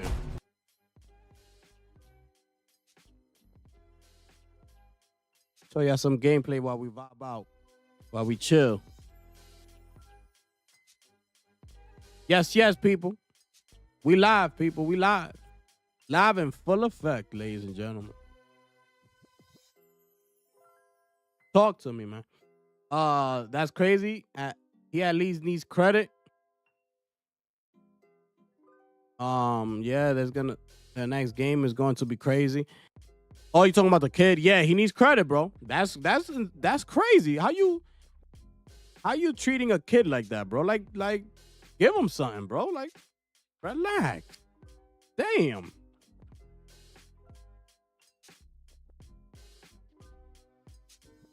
But here we are, people. Holla at me.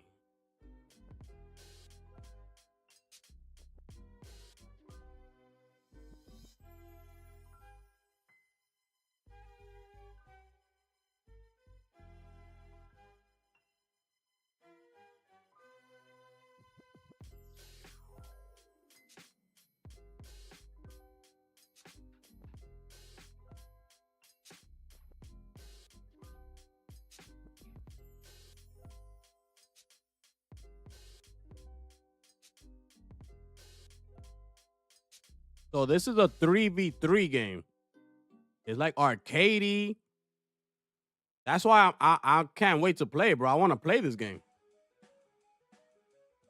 You know, we need games like this, like arcadey, you know, sports game like we used to have back in the day, bro. We used to have a whole bunch of arcade games, bro. Like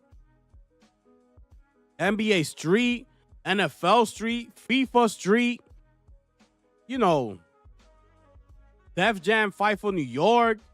You know, we need games like that, bro. Everything can't be just, you know, realistic, you know, NBA 2K and Matt. Like, bro, NFL Blitz. We used to have NFL Blitz.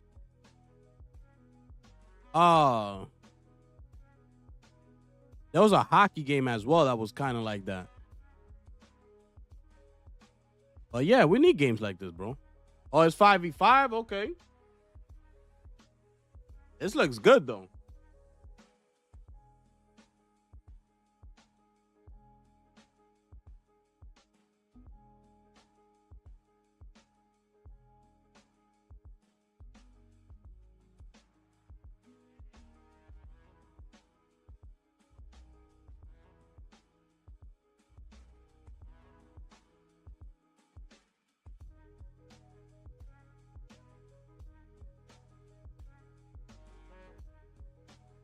Yeah, this looks good, bro. I'm not mad at it.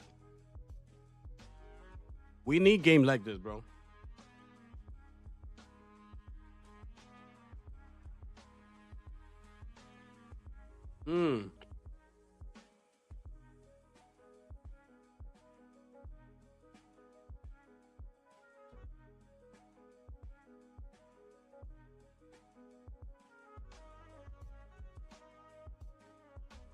Also, they all got codes and things like that.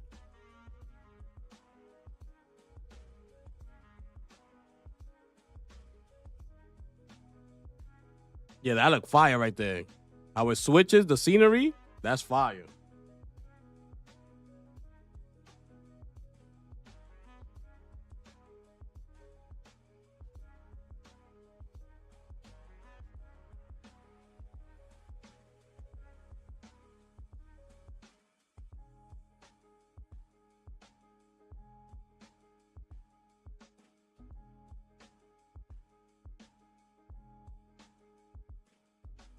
Hold on, let's hear how it sounds. Hold up. I wanna listen to the sounds of it.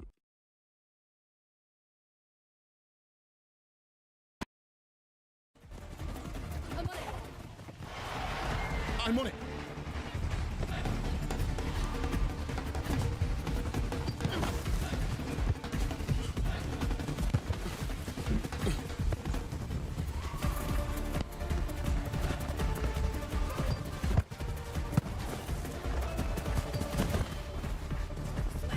I got it.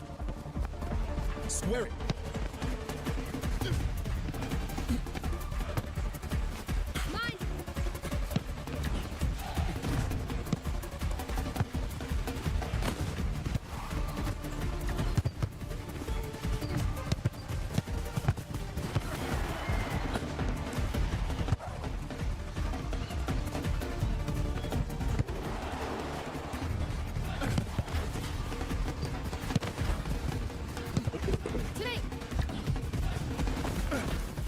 As long as it doesn't have offsides, I'm good.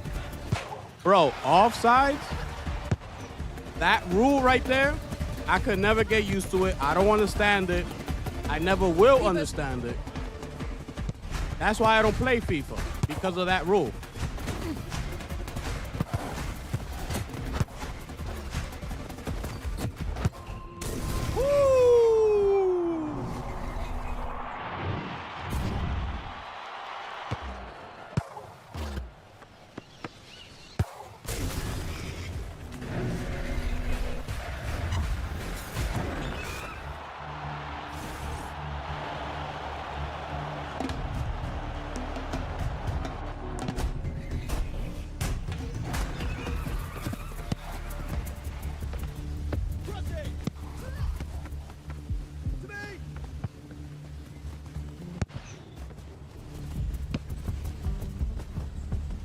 I like it.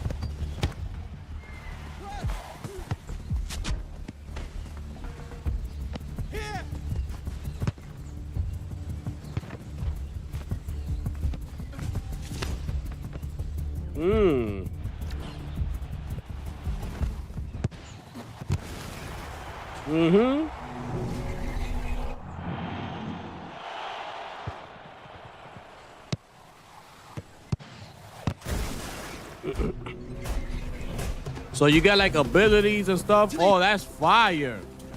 Oh, that look fire right there, bro.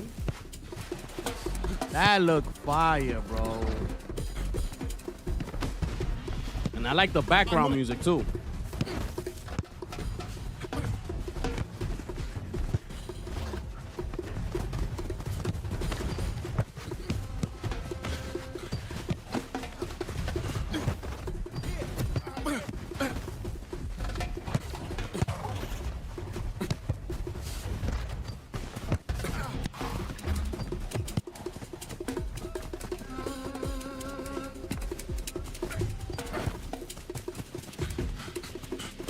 I like that that's a wall.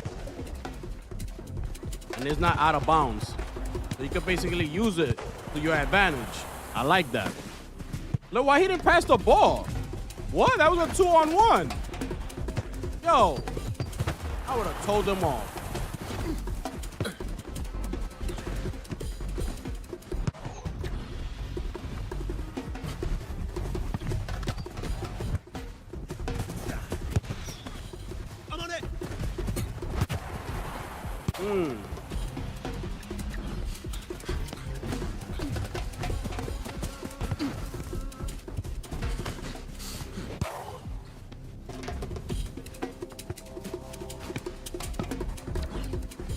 Oh, so that's your stamina bar at the bottom.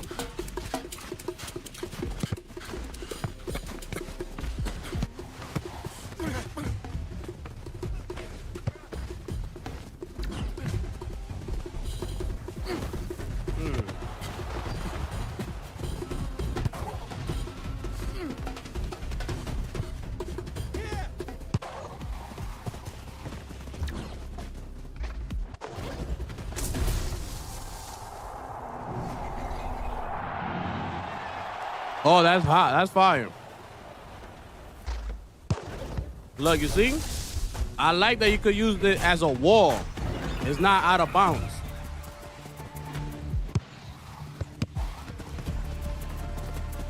And I'm guessing at some point you get like some type of adrenaline rush. That's why you see him like that, like thunder, like that, like a lightning. So you get like some type of adrenaline rush. I like it.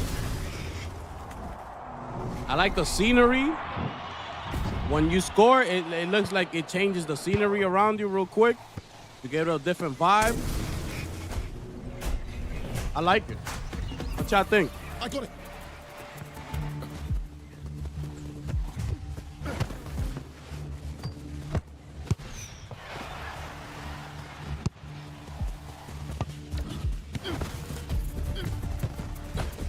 Keepers.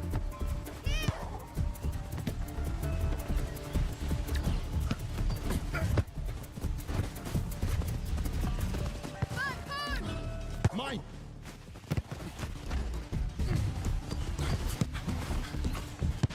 Yeah, this is gonna be fire, bro. Online, competitive. Yo, this is gonna be fire, bro.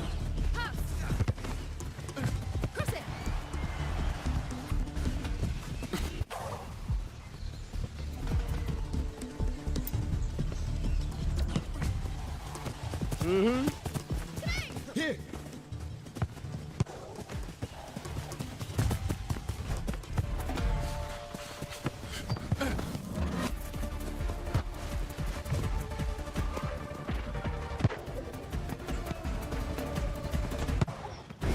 Woo! Yeah, you see?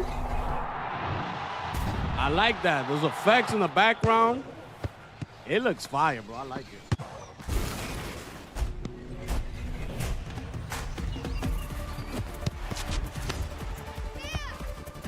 Keepers.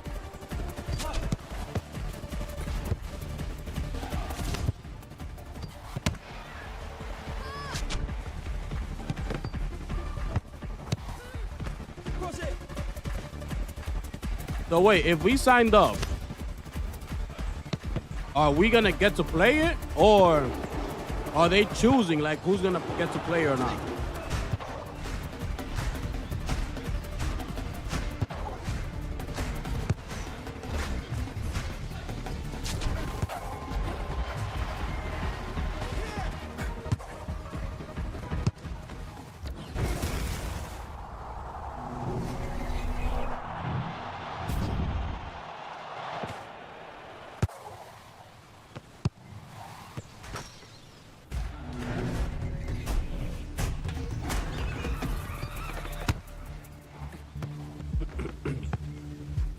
Keepers.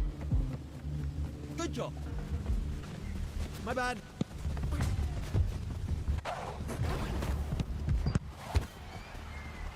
Good job. To me.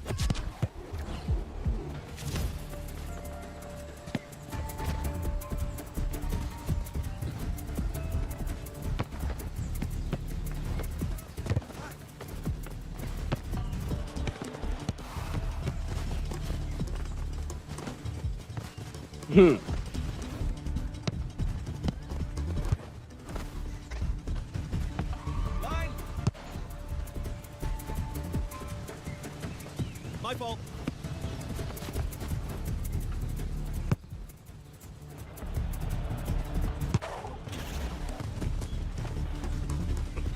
Yo, this looks fire, bro. This looks fire. I want to play this, bro. I want to play this right here. Good job. Arcadey. Bro, arcade sports games are the best, bro. When they done right.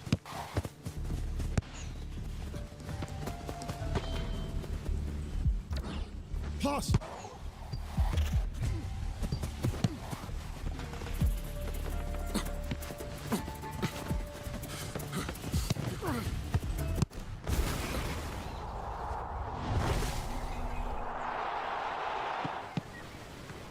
Let me see. Did they send you an email?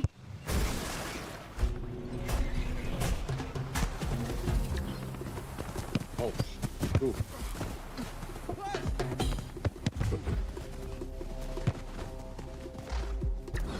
To me.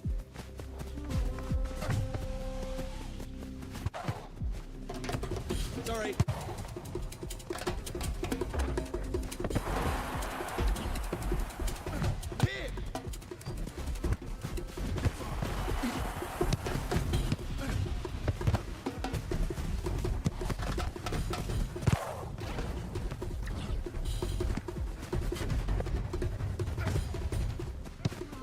Here.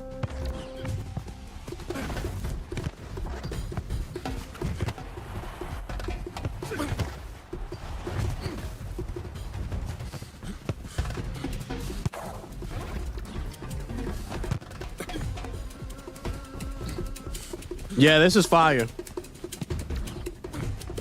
Cross it.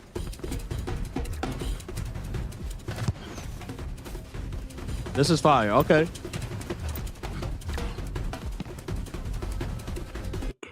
Okay, that's fire, bro. I like, how it looks, bro. I like the art style. I like that it's arcadey. I like the background music. It keeps you engaged. The way that you use basically the out of bounds is a wall, so you could bounce the ball off of it and use it to your advantage. Like on a fast break, you could bounce it off the wall and keep moving. Like,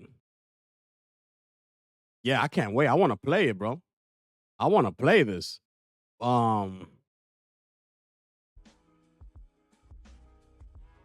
gotta find out the information because I signed up for it. But they didn't send me anything. They haven't sent me anything via email or nothing. Let me see if I look it up real quick. Is next week?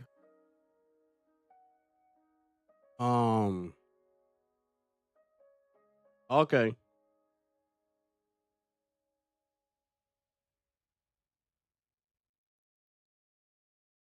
Rematch beta. Oh, June 19? Oh, it's June 19th. Yeah, so next week. All right. I'm in there. I already signed up for it. So let's see what's up. I'm in there already. Oh, okay. It's only for the content creators today. It's only for the high rollers. The high rolling content creators. That's crazy though. They look fire, bro. If they execute that good, that could be a hit right there, a little hit, Especially that it's soccer. They could do something with that. They could definitely do something with that, bro.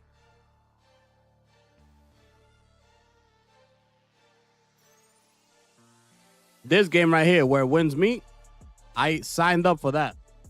But this one, you have to wait and see if they choose you for the beta. So you have to be chosen for this one. That's why I was asking about the rematch.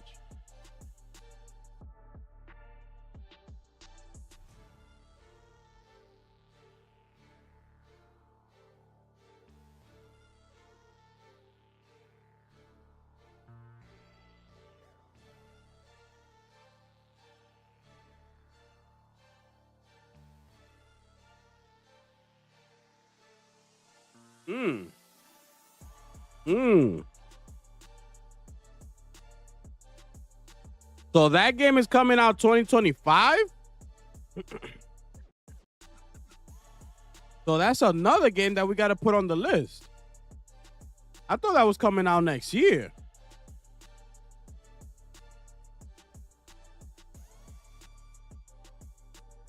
Yo, that's crazy, bro.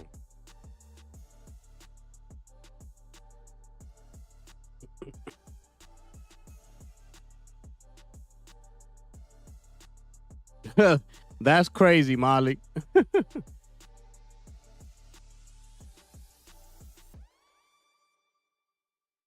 Housemark. I always come back stronger.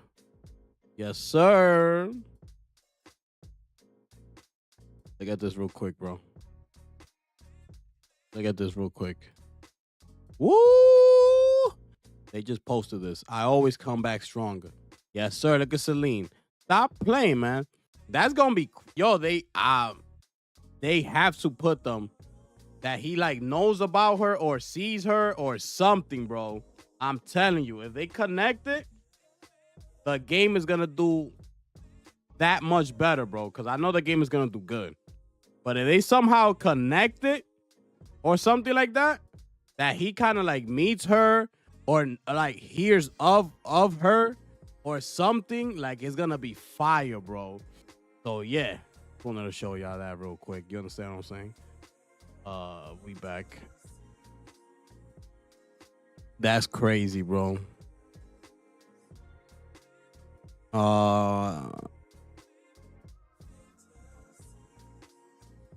Let me see what else.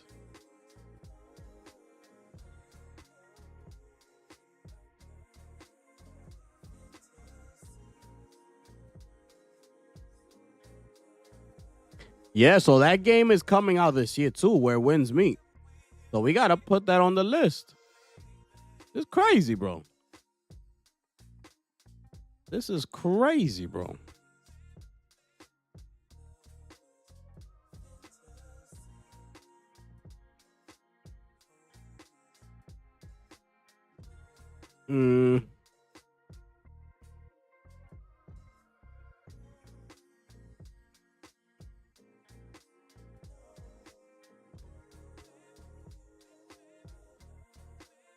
I gotta remember to schedule that stream for tomorrow. Before I forget, I gotta do that. When we done here, I'll do it. We got a couple at 5. We'll be done at 5. We done. We'll wrap it up at 5. We covered everything, bro. It was a good show today, people.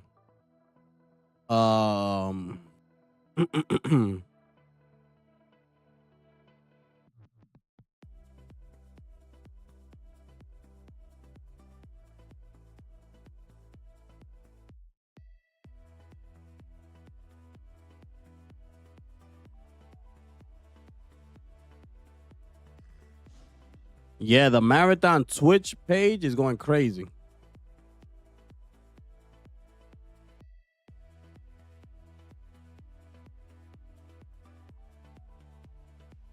All right, so that's it. We covered everything today, bro.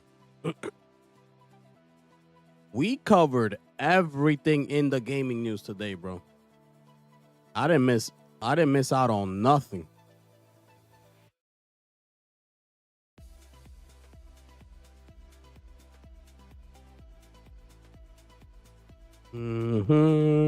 Yeah, that's it.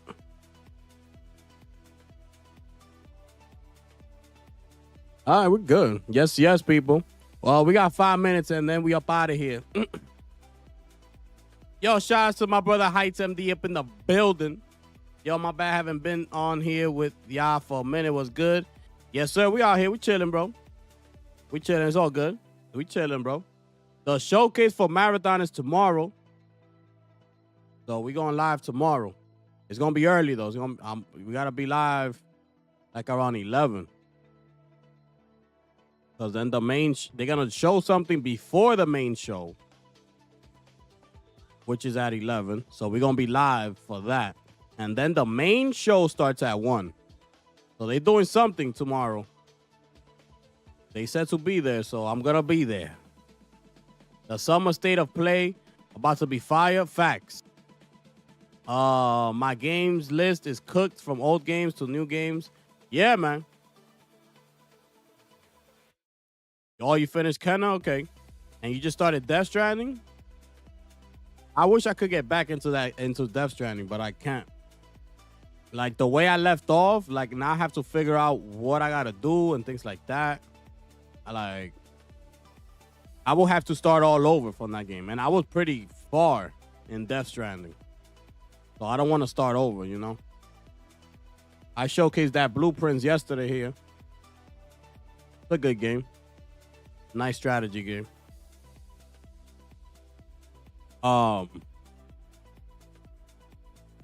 Yeah, man. Yo, you be here? Yes, sir. We gonna be here bright and early tomorrow. Tomorrow's a big day, people. Tomorrow is a big day, people. Marathon, finally, coming out of Bungie, from the creators of the original Halo and Destiny 1 and 2, comes their brand new IP, Marathon. I can't wait to see what's in store for tomorrow, man. It's going to be crazy, bro. We were just checking out that new soccer game that the people from Sifu, that game Sifu, they made. It's an arcade soccer game. It looks good, bro. It looks good. They don't have no pricing on that game or nothing, right? So they gotta price that game right. It can't be too expensive, bro, because people are not gonna buy it. That's a good game to be priced at like $40 to get people intrigued. Like, yo, it's only 40. We could buy it. I think it'll do good if they price it right. Because that game look fire, bro. It looks fun. And it's something, a type of sports game that we need, like arcadey. Not these damn, you know, simulation games.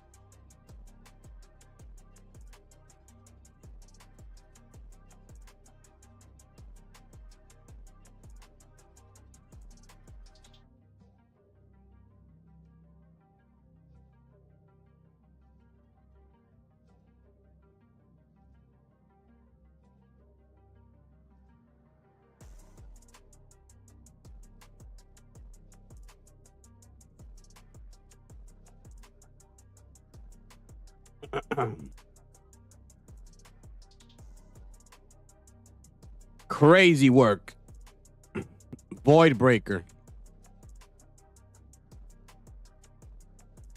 I also tried out that other demo. So I got everything on the channel though. I played Blueprints is on the channel. I played Steel Seed, which is a game that's on Steam, I believe. I tried that demo. It's on the channel. I tried Metal Eden, which is the demo. I have that on the channel. I tried that one out too. This looks good though right here. Metal Eden is good, bro. Ain't nothing crazy out of this world, but it was a good time. Yeah, I could download the demo. It's free.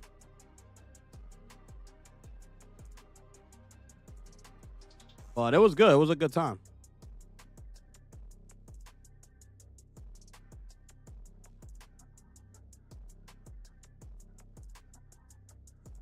The soccer game? Soccer game was this one, bro.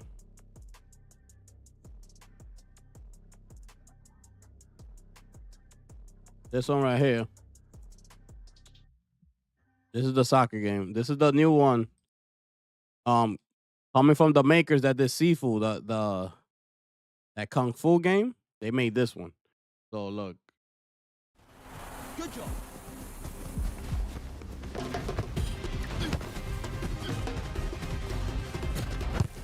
Cross it.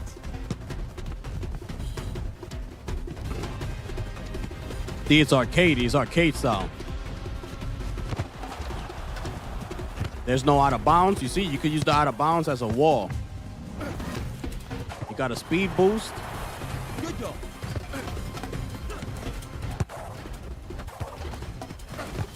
It has nice little background music. Here. It looks clean. It looks good. Nice colors. Here. Right? I like that the wall that the out of bounds is an actual wall. So you could use it to your advantage. You could do 3v3 or you could do 5v5.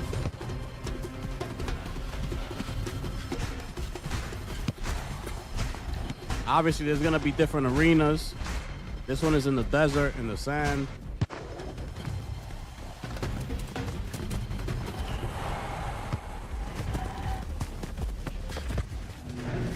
I like the effects they do when you score a point. Look, this is another arena, right? You're in the jungle. So it switches up. It looks fire, bro. It looks like you front and center. Like you're in the middle of it all. And everything is like tall around you.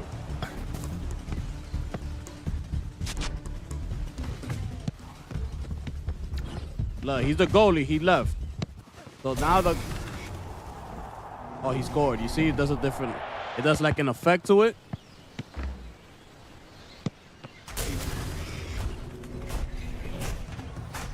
Hopefully, I think you could pick, like when you score, what you want them to show, like outside. I'm not sure though.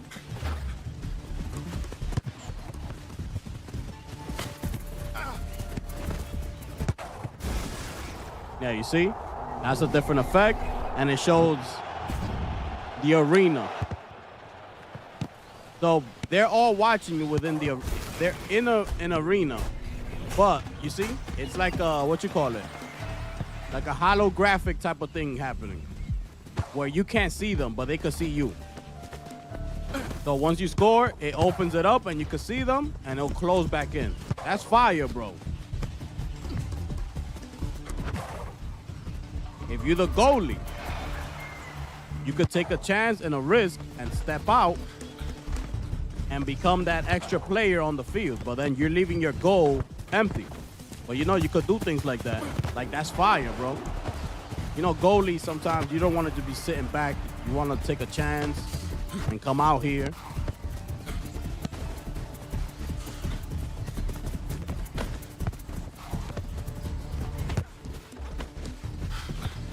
No rules, right? So that's another good thing, like I was saying. Like, it don't got that annoying offsides rule, which I can't stand, which is the reason why I don't play soccer and hockey games, is because of that rule. I can't stand it, bro. Offsides, I cannot stand it, bro. They need to take that rule off of the game. Woo! See ya. See how it opens up?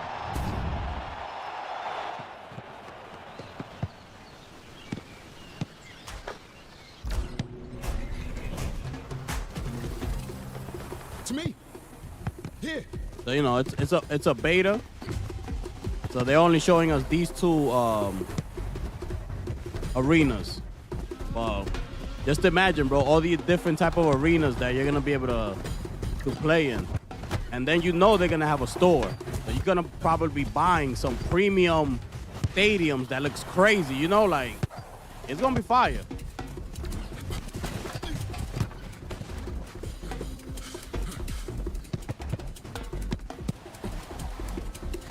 You can see yourself playing that? Yeah, it looks fire, bro. It looks fun. Arcadey. No rules, just go.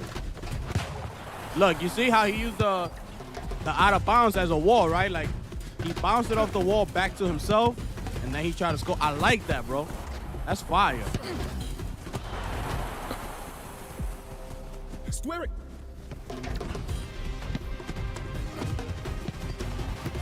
You could add a little adrenaline rush. So I'm guessing the smaller one in the bottom, the small bar, it's your adrenaline rush. Like, you could speed up and go faster. The longer bar is your stamina. Pass. But you know, probably within the game, as you progress, you probably get to extend that boost and make it bigger. Who knows, bro? What's up with that pass, my man? Who you passing to? Who? Am I there? I'm behind you. Look at this guy.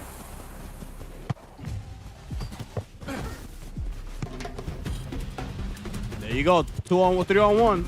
Oh, this dude was greedy, bro. Yo, pass the ball, my man. Oh, it's over. Oh, nice defense. Pasa la bala.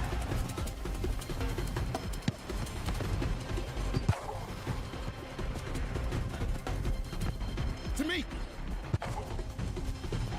Oh, nice pass. Throw that. What's wrong with you?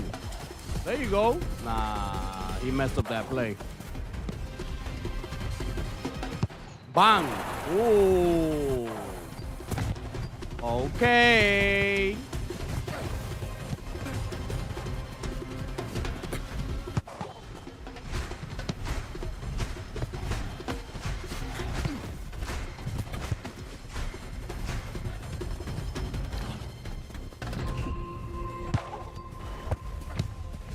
You probably be able to unlock a new set of moves. You know, you probably get to unlock a new set of moves. Like I don't know what they're gonna offer in the game, but it looks fire, bro. Like I said, they have to price it correctly. That game cannot come out and be $70 because it's not gonna do good.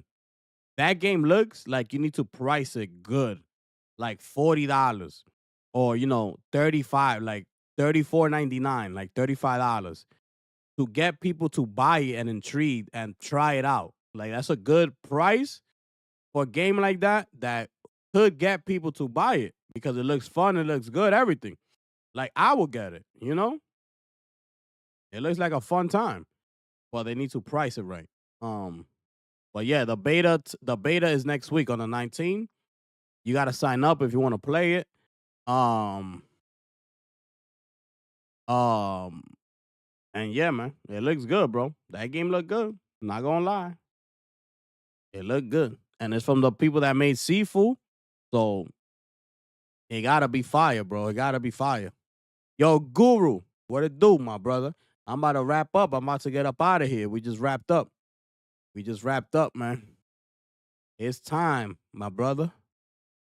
But yeah, man, I appreciate everybody that pulled up today, man. It was a great stream. We covered everything within the gaming news today, man. So hopefully, y'all had a good time here today. Appreciate everybody who pulled up. Members, we going live tonight for the members. So, if y'all want to pull up tonight, pull up. We continuing the Split Fiction campaign with me and Lady Gifted. We're gonna keep on trying to get that done for a little bit, and then whatever. If y'all wanna game or whatever after that, then we could do whatever. It's all good. But not too late though, cause tomorrow's an early day, man. Tomorrow we streaming Marathon, and remember we're going live at 11 a.m. Eastern time. Cause they got something special going on before the main event, so I'm gonna be there, and I want to see what's up. So, you ain't getting no notification, yeah, man. I know. But that's what I'm saying, bro. You in the Discord, like in the Discord. I don't know if it sends out a message, right? But you're here, right here, where you see Social Lounge, YouTube alerts. It tells you it updates it. That's what I like about the Discord. It's been doing the job that what you call it, YouTube is supposed to do. So it sends you, it's every video that I've been uploading lately, and even the ones that I schedule, it pops up in the YouTube alerts. Because I know Michael told me that too. Michael was having that issue too. He wasn't getting no notifications or nothing like that. But yeah, everything is in there, man. But yeah. Yeah, facts. Yeah, Guru. But yeah, man. Thank y'all so much, man. It was a great stream today, man. We had a phenomenal time here. I had to go on a couple rants today, but you know, it is what it is. What we do over here, man. You know what I'm saying? Y'all rocking with the gifted one, ladies and gentlemen.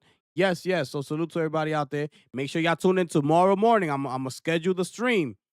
Once the stream is scheduled and you see it, just hit the button where it says notify me. Once you hit that button, notify me. As soon as I go live tomorrow, it's gonna send you a notification, no matter what, because you told them to notify you. So make sure you hit that bell, and once I schedule it, and that's it, you'll be good to go for tomorrow. But lock in tomorrow. Tomorrow's gonna be a huge day. You know, I'm sure a lot of people are gonna go live tomorrow, man. It's gonna be a big day for PlayStation, Bungie, finally showing off Marathon. Let's see what this game is all about, bro. Finally. So get ready, man. So thank y'all so much, man. It's been real. You know what I'm saying? And members, see y'all tonight. So it is your boy, the gifted one here, ladies and gentlemen. And I'm gonna catch y'all on the next one. I'm gone.